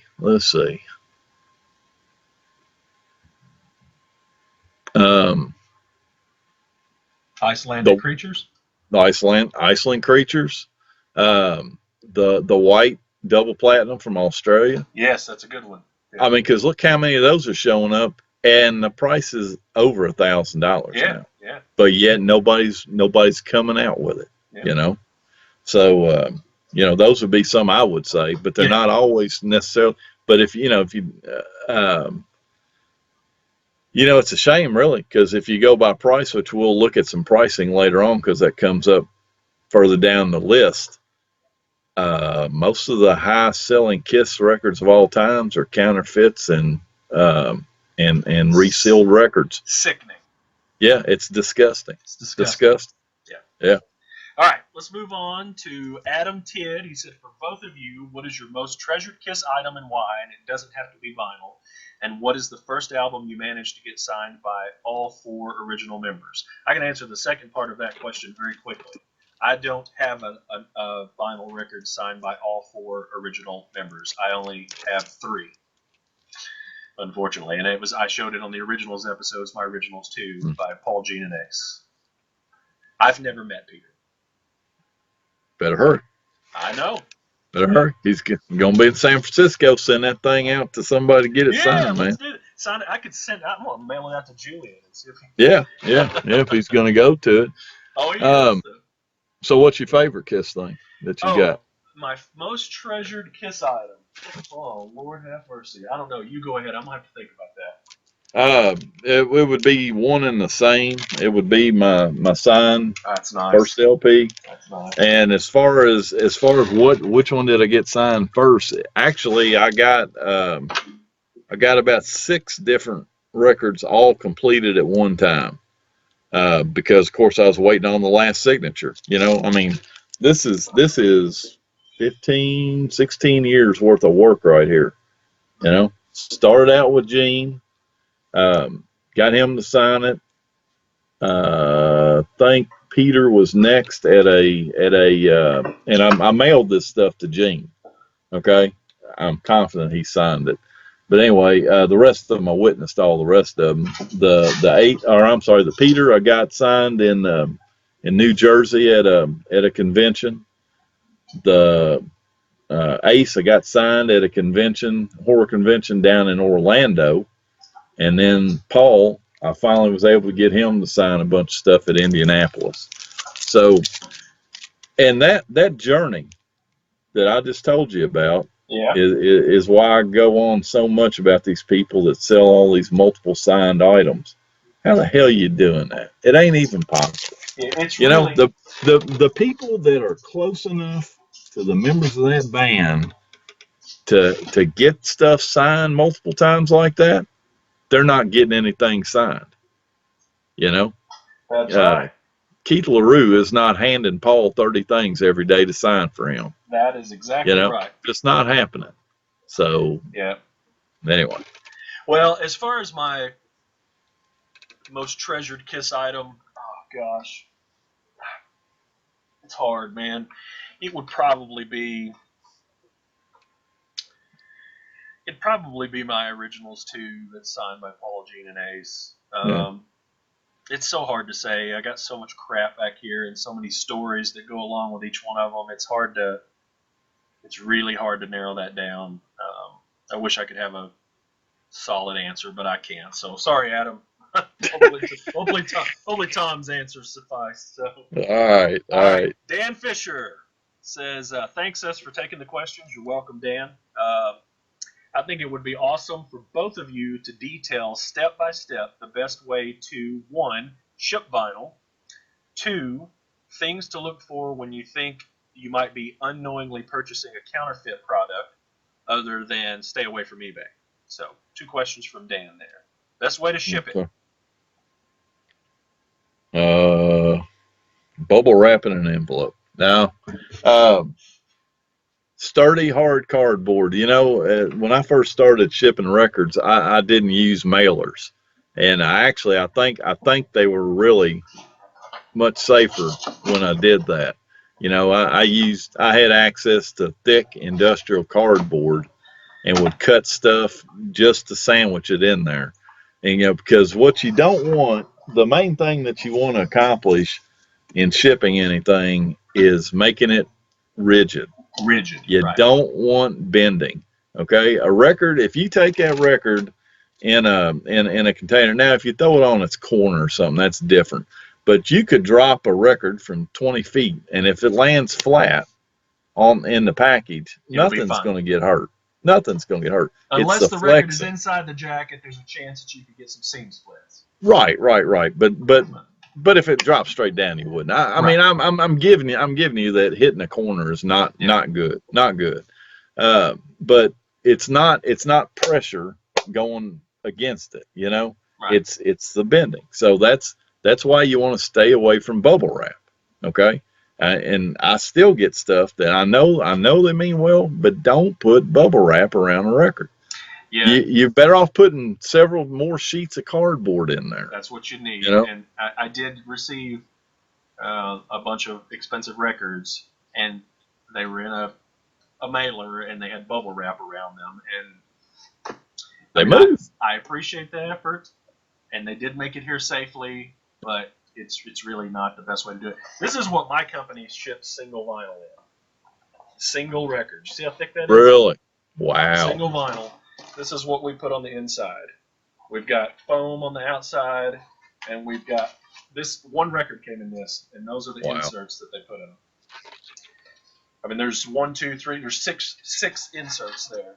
So, and they put 3 on top, 3 on bottom, and made it super rigid, and just made it to where it did not move at all. We've got some other boxes that are, I mean, I wish I had some here to show, but I mean, we probably spend as much money shipping a single record out as we do multiple records out, because you know that boxing material is crazy that we use. So anyway, let me grab some here real quick. Okay. I'll be right back.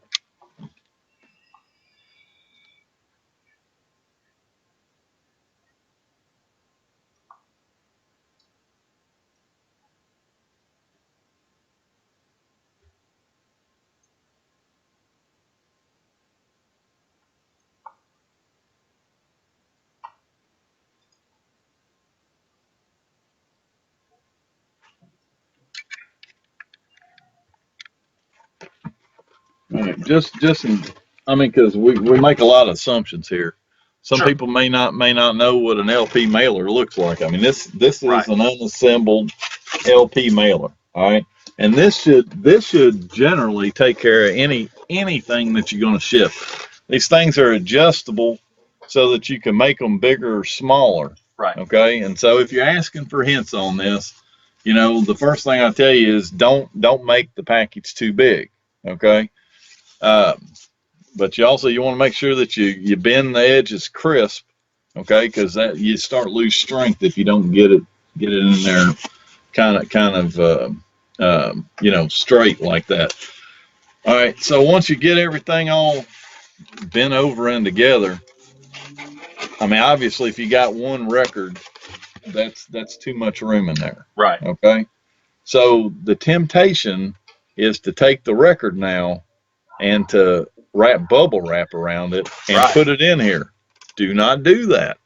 Do not do that, because now what you've created, you know, you've created an area in here for that record to flex inside that thing. Right. Okay. You know, they sell insert sheets. Okay, that you can buy from the these ones that I just showed from our box. But I don't do that. Okay, I get enough records. Okay, first of all, I very rarely reuse a mailer. All right, there's a mistake right there. Unless that mailer's in perfect shape, don't reuse it, because it just got weaker. Okay, but I will cut the pieces away from it and keep this part. There's your insert right there. There's my insert. Yeah, because that's as big as you can get this thing. It's bigger than the record is, and so that's going to protect the corners and stuff. Our buddy Axel Reuter over in Germany, you got some of those? Sure do, buddy. I think those are awesome, and I cannot find anywhere to buy them here. No, these are for mirrors and glass and stuff like that to protect your corners. Every record I've ever received from Axel has these on the corners, and I've never received any dented corners whatsoever. Yeah. Now, if I was shipping a $500 record, okay, I would still put it in this. I would still put the inserts in there. And then I'm probably going to, now, once I do that, because everything inside here now is nice and firm and tight, okay, I may put some bubble wrap around the outside of it then, and then put it in another box. Yes, okay? I agree with that. And at that point, you're protecting the whole thing, because that bubble wrap is on the outside of it, protecting it from absorption, you know, taking a shot, and it's not allowing flexing, because you can't flex this thing. These things go through machines at the post office and on conveyor belts, and they get shot around, and a lot of people, you'll see a lot of people with like weird holes that look like something grabbed them. And that's because the machine grabbed a hold of it and sucked it through or something like that. So you got to protect against that. If you're shipping an expensive record, I would definitely double box it. Well, and that's also why you do want to. I don't like the extra weight of it. Okay, I used to not put these, but I always put an extra piece of cardboard in there. Now I've seen some people. I get some that have got a piece of crap record cover instead, and that's fine because what you're doing with those, not only are you pinning it in here harder, you give me another layer of protection in case it does reach in and gouge. Right. That's less chance it's going to gouge the record. So there's that. There's that. Like what was this? Go ahead. No, you go ahead. I thought you were saying something else. What was the second part of his question? Things to look for when you think you might be unknowingly purchasing a counterfeit product. One of my Tom and I got to be honest with you. If I'm unknowingly doing it, I'm not looking for nothing. That's right. If I mean, I don't. If I got a suspicion that it's counterfeit, I'm not going to buy it. And if I don't, then I am buying it. The time I got burned on that San Remo single, like I said, I had it for over a year before I realized what it was. It was a counterfeit. The other junk, I mean, I just know. Yeah, I mean, it's tough because, the Love Gun pies, the red pies counterfeits. Yeah.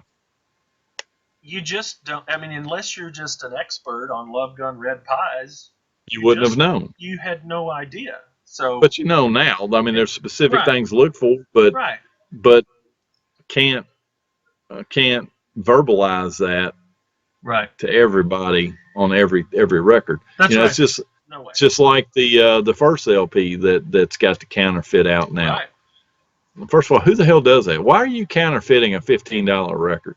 I mean, that's about all an MBLP 701 is worth. Yeah. But they did, and they've got typos on it. But I mean, first clue is it's in too nice a shape.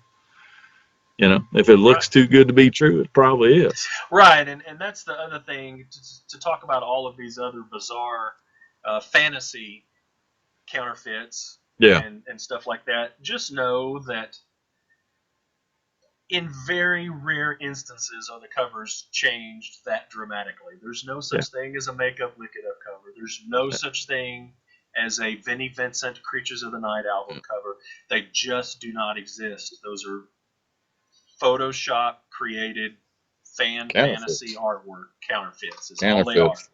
Counterfeits. Yeah, I think when people, and I'm not trying to be critical of you, when people call them fan pieces or fantasy pieces, sorry, man, you're romancing it. You're I know you're not. Yeah. I'm saying people in general. Okay, right. Call a crook a crook. Right. Call a crook a crook. Mm-hmm. It's because you know what, that some of that guilt drives some of them away from doing it in the future. Yeah, hopefully. Yeah. Hopefully. So, but yeah, on the tougher counterfeits. The ones that are made to look just like the originals, those are tough, man, and you can get taken. And if I would just say, if you suspect something may be counterfeit, ask someone with knowledge first. Send it to me. Put it on the board. Do something like that and ask. I mean, we'll help you the best we can. That's what the group is for. So yeah. That's that one. All right. Chris, I guess that's Arms, ARMES, Arms, I don't know. Chris, sorry about your last name, buddy. What are your, I mean, sorry that I mispronounced it. I'm sure I did. So, hey, my last name's Herndon. Nope, I can't tell you how many times I've been called Hard On. So, just be lucky you're not Jason Hard On. So, yeah, luckily you're a big guy. So. Yeah, so anyway, he's got a couple questions here. What are your biggest missed opportunity and biggest ripoffs when it comes to buying, trading Kiss vinyl? Missed opportunities. You had any big missed opportunities? Yes. Well, talk about some. I'd like to have it now, but I still understand why I didn't buy it. And, Yeah, so I found a test pressing of The Elder at a local used record store in Lexington, and it was $8. It was right after it came out, and I was so over with. I said no and walked away from it. You know, so Wow. yeah, $8, $8. Yeah, Yeah. but you, It's hard to call any of this stuff missed opportunity because, for me, it's mainly just I don't have the money at the time, and yeah. and Well, if, that's true. Yeah, and if we start talking about that, there's hundreds of things, like those solo album box set. I've had a couple of opportunities to buy that in the past year and just did not have the money.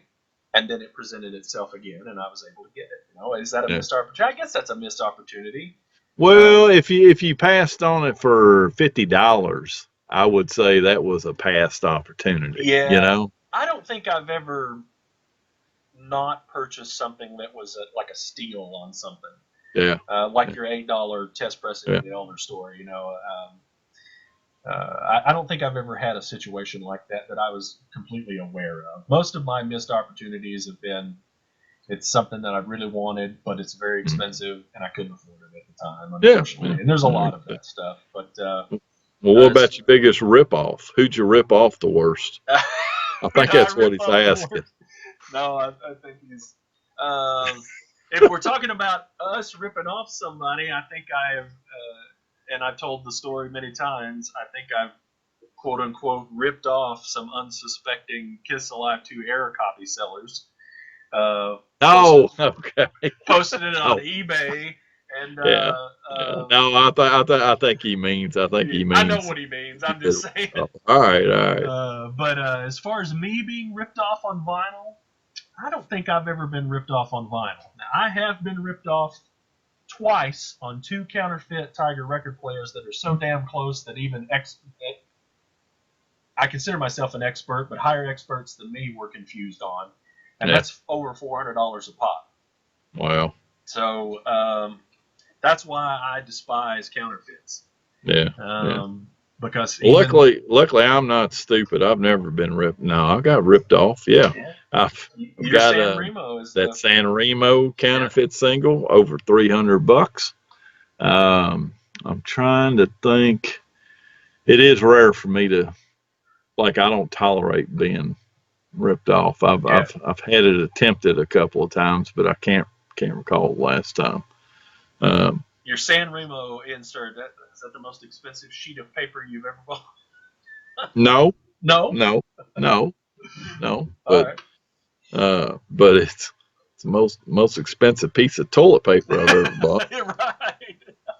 So anyway, it's a good lesson for everybody else. It really is. But yeah, vinyl. I don't think I've ever been. Just thinking back to all these pieces back here, I don't think any of that stuff was a ripoff by any stretch. No, wait. Didn't we determine that I bought a counterfeit? Your originals. No, your originals from Canada is a Frankenstein. Yeah, it's a Frankenstein. I wouldn't call that a ripoff. And I didn't pay a lot of money for that. But I think I did buy. I might have bought a Love Gun Pie unknowingly. We discussed it in an episode. I can't remember. But if it wasn't more than $50. So yeah. So anyway, all right. Let's move on. All right. So Chris has got another question. Is the Taiwanese hotter than hell on Dragon Records a counterfeit? P.S. Where can I get one? Laugh out loud. Okay. Well, my answer to that is I don't have that on my list of records. Nobody that I've talked to has said, "Hey Tom, you're missing the Taiwanese hotter than hell." I would tell you that just the fact it's on Dragon Records that it's a counterfeit.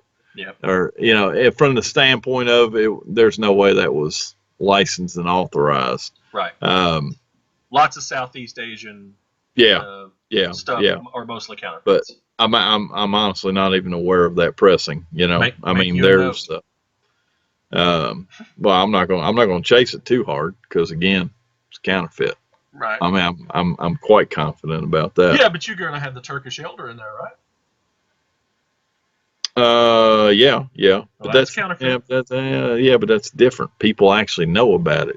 Have you ever seen a Taiwanese hotter than Of hell? course not. You know. Well, that's what I'm saying. Well, I'm if talking anybody about. has a picture of it, post it in the group. Yeah, that'd be fine. Yeah. Because Chris is looking for one. Chris is looking for one. Yeah. All right. You want to try to pronounce Lynn's last name? No. No. I think it's Lynn Fochuk. Fochuk. Let's go with that. All right. Fochuk. How do you tell a legit OB from a fake one via pictures? You probably can't. Or That's maybe you my can. answer. My answer is you can't. Right. There's no way. I can barely tell the differences, and I can't tell you if you. I have a counterfeit.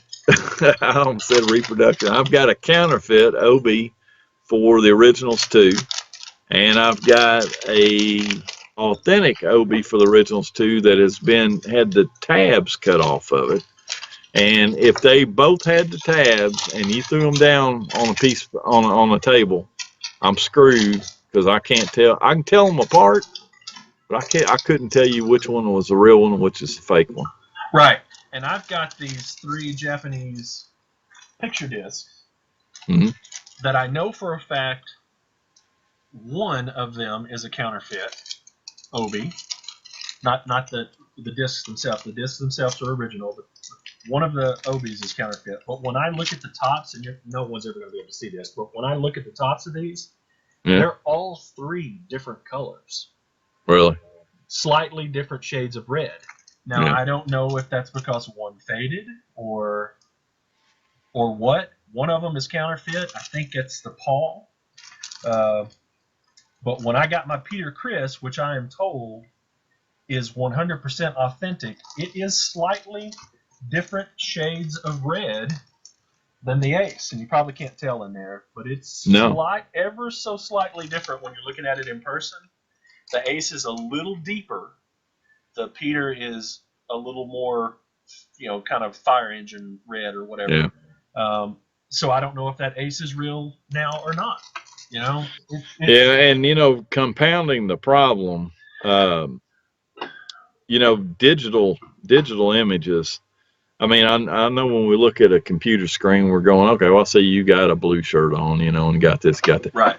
You can't reproduce every color on a computer screen. Right. I mean, and some of it is just bizarre. I've talked about this before about how I had so much difficulty doing the labels for the Canadian originals. Right. Because the scans weren't coming out anywhere near correct. And, ended up getting another way. But so, yeah, I think the short answer to that is there's no way to tell. Yeah. Pictures. Not in pictures. Yeah. It's going to be tough. And if you don't have a reference one, I don't think in most cases you're going to be able to tell the difference if it's in your hands. Even worse. Yeah. Yeah. We got somebody, I don't know if they're doing it in wax or if over on Collectibles, but someone is printing up and selling repro OBs for the Ace Techniques record. Really? Yeah. I'll have to point them out to you. So, okay. Anyway. All right, so moving on to Michael Stone. He said, when looking for a rare record, will you hold out for one in good condition, or will you get a crappy copy just to have it? I can answer Tom's. Yes. He's going to show you right now. Yes, I'm going to show you again. Second time it's up. All right, that's a piece of crap right there. Piece of crap. But it's the only one I've ever had an opportunity to buy. Right. I have not, because I'll upgrade it one day, but I don't ever see it. I'd say if it's rare like that, like Tom's record, you got to buy it no matter what the condition. If you want it, man, there was what I was reading an article about some guy that's a fanatic Beatles collector, and he's not that old as in like compared to me, which I would be. I'm too young to be a Beatles fan. Okay. So you take somebody younger than me. Where I'm going here is it's not like they bought the records back when they were cheap. And this guy, he refuses to buy a record unless it's near mint. Even these super, super rare ones. I, okay, I guess I get that. Okay, everybody to their own. But how in the world can you pass on something that you know that you're probably not going to ever see again? And how much extra did you pay because you let everybody know that's what you're buying? That's right. You ain't getting no deal from me that way. Yeah. You know. Yeah. No, I say you got to grab it. I may hold if it's a moderately,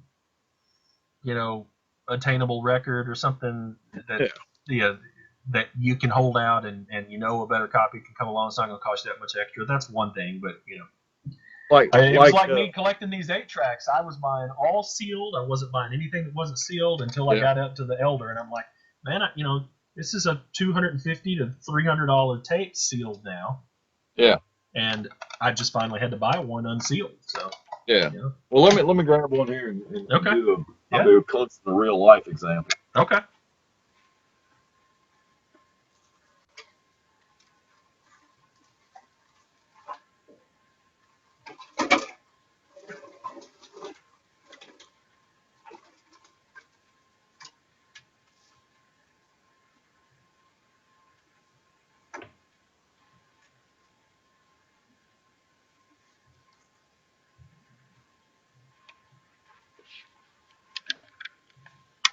All right. So somebody was talking about a former Holy Grail, the originals. Okay. Right.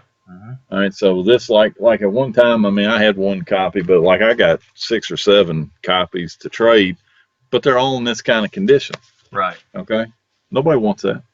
Nobody wants that. If you're going to buy this because you don't have a copy, I get that. Don't give more than $30 for it or $20.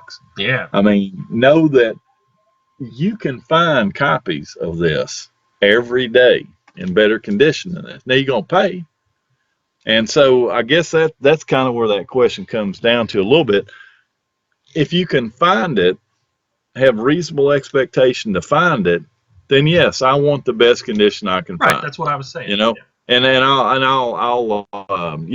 I'll spend accordingly. I'm looking for a value on it then. But yes, if it's something that you truly are looking for it and you don't see it twice in a year, you better buy whichever one you can get. Turn my light on. Yeah. It's getting dark in here. Okay. Yeah. All right. So the next guy up is Tom Shannon. He said, "Great questions. Keep them coming." Who's that? Putz? Yeah. Danny O'Sullivan says, "Is it possible to list what albums and pressings and versions have been counterfeited, like the Red Pie, so we know when to really be on guard buying albums?" I responded to him and said that we do have a counterfeits folder. We may want to make a little list at some point in time and post it in the group. It is possible that we could put something together. I think, like we were talking about on counterfeits earlier, most of the things that have been counterfeited are not direct, counterfeits. Like the Love Gun Pie, which is a direct or the first album counterfeit. Most of them are those, fan-made things. Yeah. That we know that they're trying to pass off as some rare Brazilian promo or something like that. Yeah.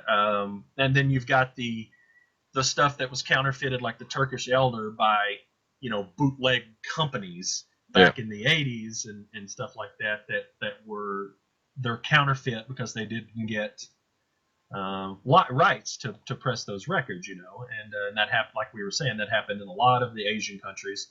Often. I don't know. Should we put together a list and post it at some point in time? Or? Well, I mean, we could, but I mean, really, the folder does the same thing. Yeah, just people really need to be aware of it. Yeah, and it's hard, like when you click on photos in the Facebook group, there's a folder that I created called Counterfeit Vinyl, and it's just got tons of pictures and stuff. And there's stuff that we're missing too. And I wish that I wish it was more accessible, like, you could see it right off the bat, because I'd like to have people add things to it, because people can add pictures to it, because we're missing a lot of stuff. But anyway, so check there and then ask. So, all right, Daniel Peoples says, "I would like to hear your thoughts on picture discs in general, and as they relate to KISS, of course. with the recent resurgence of vinyl, it seems that a small limited batch of picture discs for most releases, especially collectors' bands, would sell really well, even if they needed to be direct sales from labels or websites. I agree. I agree totally. I agree. I buy picture discs, as everyone knows. I was off. One of the things that I've been collecting for the past year was those Netherlands picture discs. I'm not getting them for sound quality. I'm not going to listen to them. They're super collectible, awesome looking pieces. And I think that's what you collect picture discs for is the look, And but yeah, I from my company on record store day, stuff like that, things that get approved, picture discs are a huge part of it. Colored vinyl and picture discs. That's what people are looking for. But why there's no Kiss, I don't know. I finally scratched my head yesterday in a record store going, come on, really? So there is no Kiss record store day product out there. That's right. But you can actually buy the freaking soundtrack from Popeye. Yeah, that was a big deal. I sold a ton of that. Any particular reason why? No That's idea. a horrible movie. Horrible movie. No Best I remember, there was no good songs in there. Yep. I was amazed as I was looking through there. I actually took a picture. I would have pulled it up here, except for I don't want to lose my spot on the rest of this. But yeah, man, that's like scraping bottom of the barrel, in my opinion. Yeah. All right. So Gustavo Serrano, I assume. Yeah, it is. That's my buddy from Chile that I did the big trade with. Got all those Chilean records. Good. He's a good man. Yep. So sealed versus open albums. If you get a sealed record, do you open it, or does it stay that way? Considering you already have many copies of the same album, is a sealed album worth more than a mint open one? Jump on in there. No, you jump on in there. Okay. All right. A bunch of different stuff on this. Yes. I may open it. If I can, I'll buy two so I can keep one sealed. I'm just that way now. Me too. If I buy, now I'm in an oddball deal here too. Okay, I'm a little bit different than everybody else as far as what they're doing.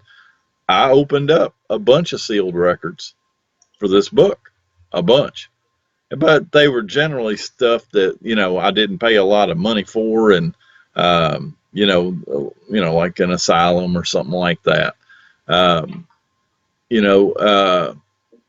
I think it's well documented for me that I will not pay a premium for a record to be sealed.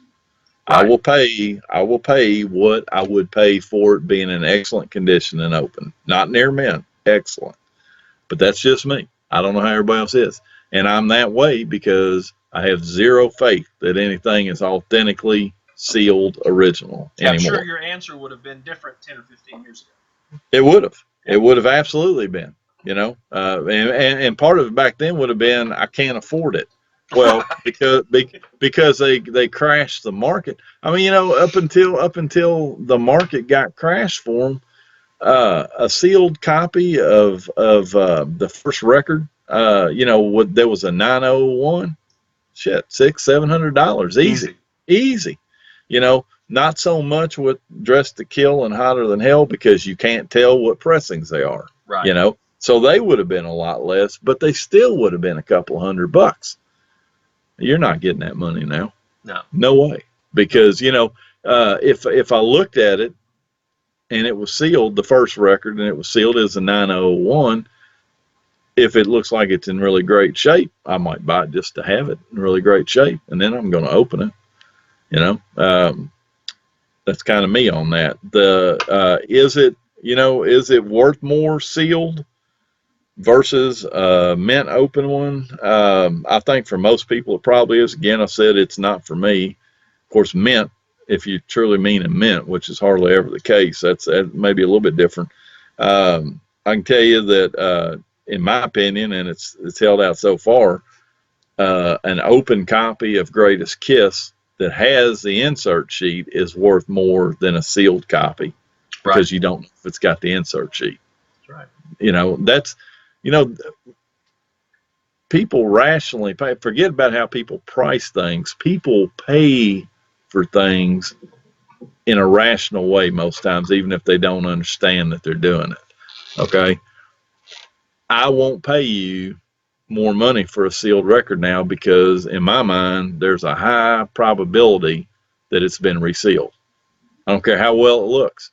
And so even if I'm feeling confident about it, I'm not feeling confident to pay you the money that I would have a few years ago. Right. That's just the way a rational buyer does things. I agree. You know, of course, though, you still have the people that are still out of the loop. Mm-hmm. You still have collectors that are not in, groups like ours that, and so they tend to drive those prices up still occasionally. But Mm-hmm. we've tried to get the word out for a few years now. So Yeah. But anyway, all right. Did we get all of his questions? I think so. Think so. I think okay. so. All right. Do you know how to We say did top 5 already, didn't we? Top 5 in search of albums that are currently eluding your collections. That's from Danny. Do you know how to pronounce his last name? Finaro? No. Finaro. That sounds good. Okay. Top 5 in search of albums that are eluding your collections. I mean, I can tell you what I don't have. And again, I've told you before. You know, I don't have a most wanted list. You're just begging to have one broke off in you that way, or make an irrational purchase by doing that. But if I was just name all 5 that you know I'd like to have right now that I don't, Creatures of Night, Iceland, the Best Gifts from Japan. A better copy of LeMay or the Kiss from Argentina. That's about it. I mean, you know, there's other stuff, you know, like I don't have a lot of the picture discs. I like to get them, but you know, I'm talking about stuff I just can't find it to do it. That would be it for me. I would probably list those, and then I really want to finish this Japanese picture disc set back here. I still need Gene, but I still need other parts to a couple of these to make them complete. There's a couple of inserts missing and OBIs that are missing, so But yeah, that's about it. And then he says, when I told him we'd already done an episode on this, he said, "How about of those records that you talked about on the show?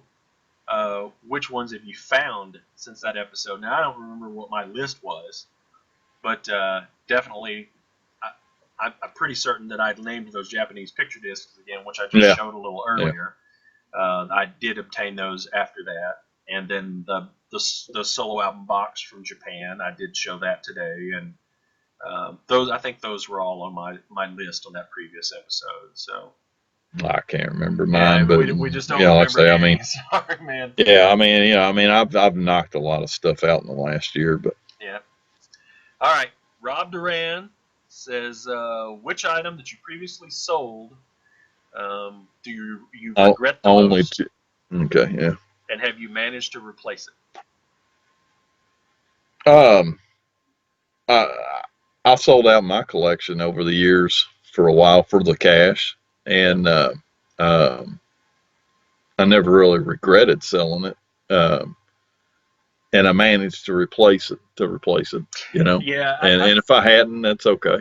Yeah, and I've told the story before that I sold off 99% of my lifelong Kiss collection back in 1999 to Peter Arquette for a measly amount of money, and at the time I needed it and wanted it, and I had other motives for selling it, just personal reasons that I felt like I was spending too much time and money on it, and it was getting out of hand after doing it for my life.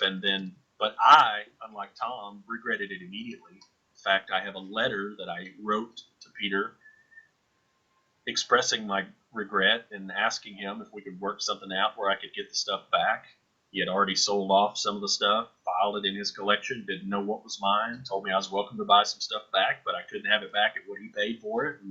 And that's fair. I understood that. So because of that, I stopped collecting Kiss for a long time, other than music related stuff. New albums come out or something like that, I'd buy that. But I didn't start collecting Kiss again. So that was from, I would say, to 2008, early 2009. I started buying some 8-tracks, and since then I've gotten all of this stuff, and there's way more than this in tubs outside in my storage building. But my collection is probably 4 times as large as it was back then. Yeah. So anyway, but there's still some things. I talk about it. I've still got the list that I hand wrote of all my stuff. I need to go through it. There's still some things in there that I haven't replaced that I'd like to replace. I just don't know what they are off the top of my head. So, all right, Mike. Is it Laird? Mike Laird. Yeah. Laird. Laird. Most money either one of you have spent for an LP, and the most money anyone paid for an LP that you know of. Okay. I want to handle the second part of that. Sure. After we talk about the first part. I mean, I'm always hesitant to talk about what you spent on something. Yeah. Should we or not? I don't care. I don't think, it's just one item. Yeah. It's just one item. I don't think it's a big deal. No, it says for one LP, so don't be saying you Kiss stereo box. I wasn't even thinking about that. Yeah. No, mine's easy enough. I've had 2 or 3 in around this price range, but it was easily the most. The most I ever gave for a record was $600 and probably $20, something like that, for copy, a near mint copy of the white double platinum from Australia. Nice. And I gave that on eBay. So that's fairly accurate. And in fact, I was very surprised because, we talk about you never see them on there. And there was the auction that I was bidding on, the first one. I didn't want to lose that and have to bid on the second one, because I thought I'd be going against a remorseful underbidder. Right. And it would go way higher. It would either be that, or else people wouldn't trust it because it came on there after the fact. I've seen auctions for other stuff where people have tried to sabotage certain douche type people when they auction stuff. And but anyway, so I bid that. I won it. The other one ended the next day. It went for like $575. And I still didn't regret the fact that I'd won the first one. No. And I really don't regret it now, because other than you'll always hear a one-off, just like, hey, I got this 1960 Corvette that was mint from this old woman for $200, that's no more legit than somebody buying that album for $50 at a garage sale, okay? Or I got $5. Kiss at the New Jersey Kiss convention for $50. Yeah, exactly. Greatest Kiss, yes. Anyway, there hasn't been a legitimate auction of one to go for under $1,000, under $1,100 since I bought that. That's right. And that first one that went over that was like 3 months after that. Yeah. So yeah, I don't regret it. No regret. Mine's probably just $300 is probably the most I've spent, and that was for my Originals 2 in 1994. Yeah. And it was incomplete. And of course now, it's worth $100. And I'm in the same boat. So anyway. And that's not because of somebody doing something horrible like counterfeiting them. That's just because of easier access to the supply. Yep, Supply's gotten no larger. The demand has probably gotten greater. Yet the prices come down. Yeah. It's because it's easier to get to that supply. That's right. So, all right. Most anyone paid for an LP that you know of. Can I handle this, please? Well, of course you can. I know exactly what you're doing. All right. So, I have pulled up popsike.com. That's popsike.com. Explain what And it is. and it was, yeah, and it is a great reference tool because, instead of asking people on the page how much should I pay or ask for this record, just look up it on Popsike, okay? And what that does, you can go into the search database and you can put Kiss Love Gun, and it will pull up. I don't know if it's every single. I think it is every single one for some great amount of time. And you can search through that, the highest amount ever received, the most recent auction, the lowest one, because you can filter it by price, which is what I just did earlier today with Kiss. Okay, didn't put anything else in, but Kiss. All right, and I'm starting at the top, and just to show you some of this stuff, and I'm not going to do all these, obviously. The top 3 selling items ever with the word Kiss in them is actually a 45 by somebody called the Hopkins Brothers. This must be a hell of a record, man. It got $6,767 one time. Well, I'm gonna tell you, somebody, this is a pretty good indicator too. The top 3 listed are that record. It sold in on 8/8 of 15, 9/12 of 15, and 9/28 of 15, which tells me somebody didn't pay. All That's right. First time it went for $6,767. The next time it went for $6,000. The next time $5,000. And he may have said screw it at that point and pulled it. Anyway, that's so. The first Kiss item that shows up is Molimo 12-inch acetate, and you can debate if that's Kiss or not. Of course, Ace is on it. That sold in 2014 for $4,017. So let me mark that down as real. It did does it tell you who the seller was? Tell you the seller name? It may, but I don't want to dig into it. If I do that, I've got to go into it. Okay. It probably does. It'll show you like one photo from the auction and all that stuff. Right. Okay, the next highest selling Kiss item of all time. And again, we say that we don't editorialize about how people spend their money, and I'm just going to leave it at that. This is Kiss Dynasty LP, double exposed label, one of a kind. And basically what it is it's the red plate got flipped, so there's a red mark underneath the image of everybody's faces. Somebody supposedly paid $4,000 for that. I'm not going to debate that, and we will call that real. I'm going to laugh at it, though. We don't do that. I do. No. Okay, next one. This is legit.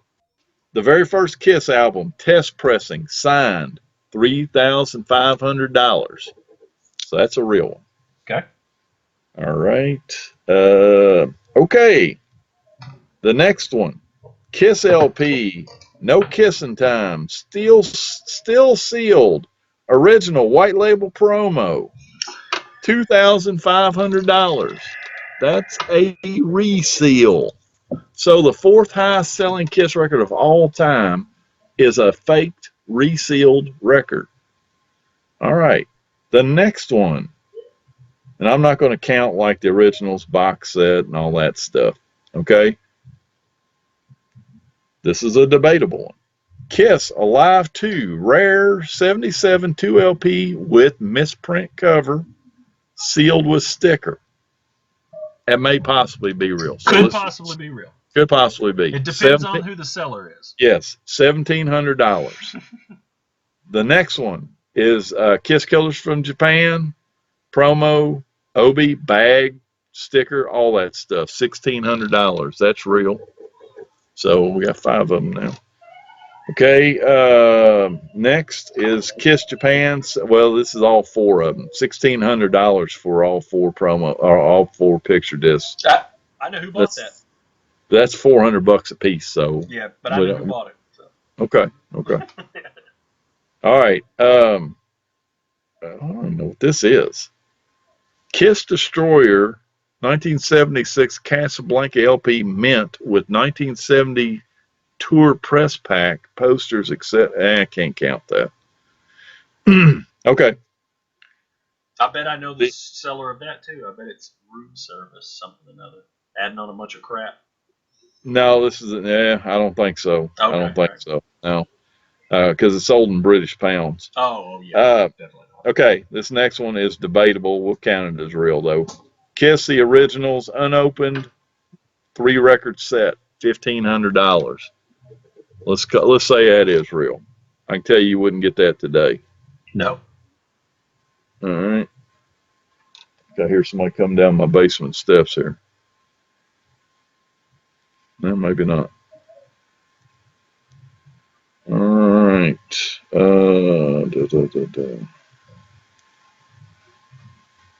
Okay. Here's another Originals factory sealed, $13.50.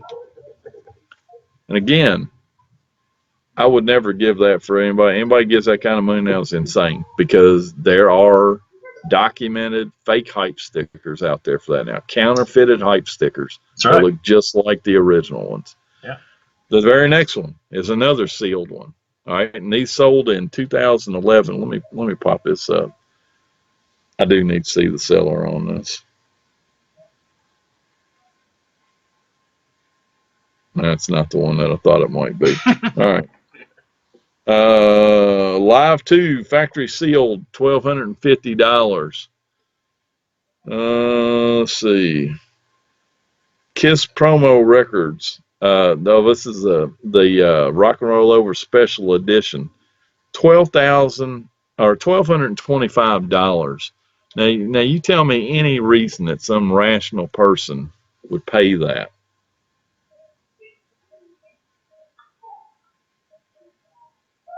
No, my bad. There's a bunch of promos in there. Never mind. Okay.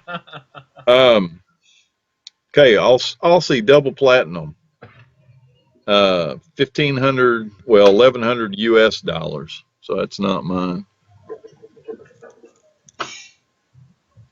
Here's another Originals factory sealed, $1,100. Sure, a lot of those. A lot of them. All right, and then we get to the real nice ones. So here for $1,100 is Rock and Roll Over Special Edition promo sealed. Okay, which we know it did not come that way, and it did not come that way. That's right. So fake record, $1,200 or $1,100. So well, I can just stop right there. So we're 13, the top 13 high selling of all time, and 3 of them for a fact are faked or resealed for a fact. And I would be willing to bet you that out of those 3 or 4 originals that we just read off, I'll guarantee you 1 or 2 of those have been resealed. Yeah. So that's a big problem now. You know, for people that act like it's not a big deal for people to reseal records, or for people to counterfeit stuff up, it is a big deal. It's a huge deal. If you look up Kiss creatures and go through those, it's like 10 of the top 12 selling of all time are counterfeits. Yeah. I mean, it just, so anyway. Yeah. The people that defend that stuff. Yeah. And there's good people that defend that stuff. It's beyond me how, I don't care about quality or whatever you want to say about it. It is wrong.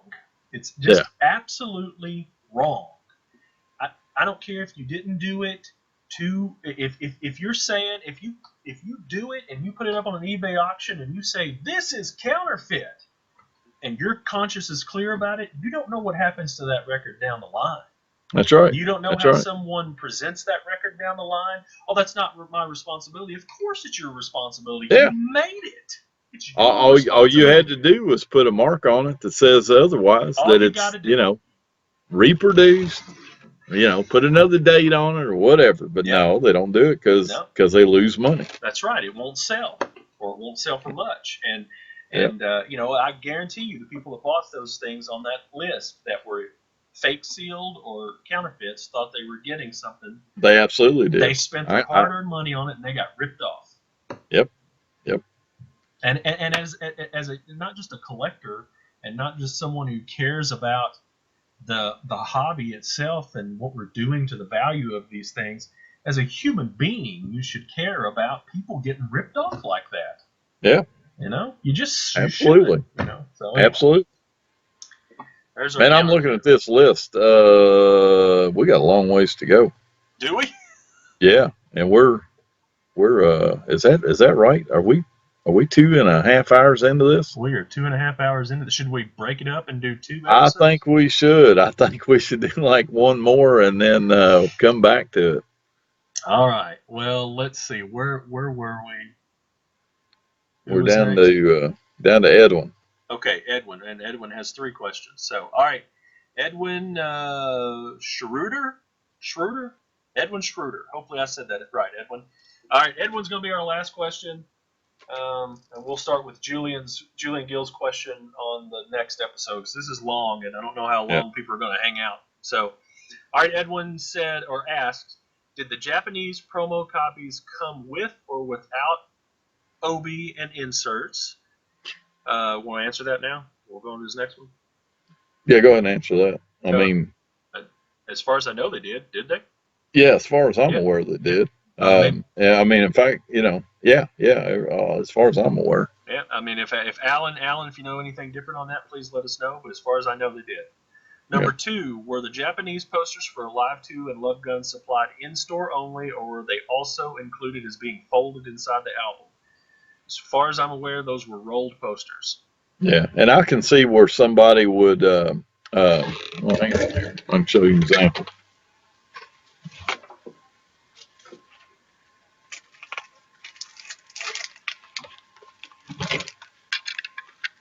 I actually stumbled across this the other day. Yeah, I can see exactly what ended up happening with a lot of those. Because this is what I folded up and put into my solo record back in the day. There you go, man. Yeah.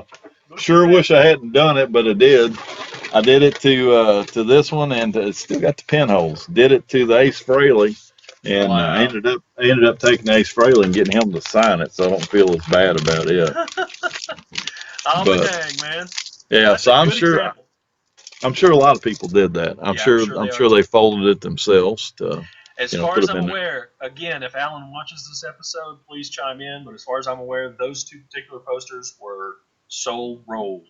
So, or not sold, were provided rolled once you bought those records. So, all right. And his last question is, what is the status and expected release date of the Ultimate Kiss vinyl book Tom is working on? There's a book. Okay. I hope it's going to be out by March. I keep moving it back, and I apologize for that. Got a lot of other stuff going on as well that I'm trying to get all this work through at one time. I'm pretty confident that all the submittals as far as the different variants is there. I don't see anybody adding more to that, although they may. And just so everybody is aware, I mean, I view this thing as a project. This isn't just me writing this. This is tons of people providing information, providing photos and all that. I'm just organizing the thing. So I know I've got one more large influx of photos coming in. And there's a few other people that have said they're going to provide pictures, but the ugly truth of it is at some point there's going to end up being a few things left out because, I can't wait forever for everybody to send stuff. I think you're talking about me. I'm supposed to. No. Me and you have to get together. I've got the camera and stuff. That's we just have to figure that out. Yeah. It's that I can control. I can't control the other stuff coming in. Right. So, unfortunately, it's going to have to be a cutoff at some point because I've got to get this thing all laid out and and decide how I'm going to get it out there. So, right, it's coming. I know everybody's waiting. Everybody's waiting. Yeah. So, all right, man, that was a bunch of questions, and I just counted. On my, tacked off on my sheet because I was reading them from the Facebook group. So I could get those other things. But anyway, there's about 25 more legitimate questions. Okay. So that's a significant amount. So Well, I mean, it'll be good to, we can hit a non-makeup record or two and do that at the tail end of it again. Yeah. I mean, because, we don't have a full episode's worth because of the way Polygram did things, just only so many variations of stuff from that point on. That's right. So, all right. Well, thanks to everyone that wrote in questions. This was fun. It was way different, and I enjoyed it. I enjoyed it a lot. So hopefully you learned something. If we were wrong on something, feel free to correct us. Yep. But we'll do a part 2 of this and get it out. I don't know if it'll be the next one. It'll all depend on scheduling and all of that jazz. But yeah, we'll do it again and finish up the rest of the questions. So, anything else to add? I think that's it. All right. Well, later. See you on the next one.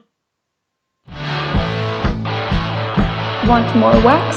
Visit us at www.kissmywax.net, download the show on iTunes, or email us at contact@kissmywax.net.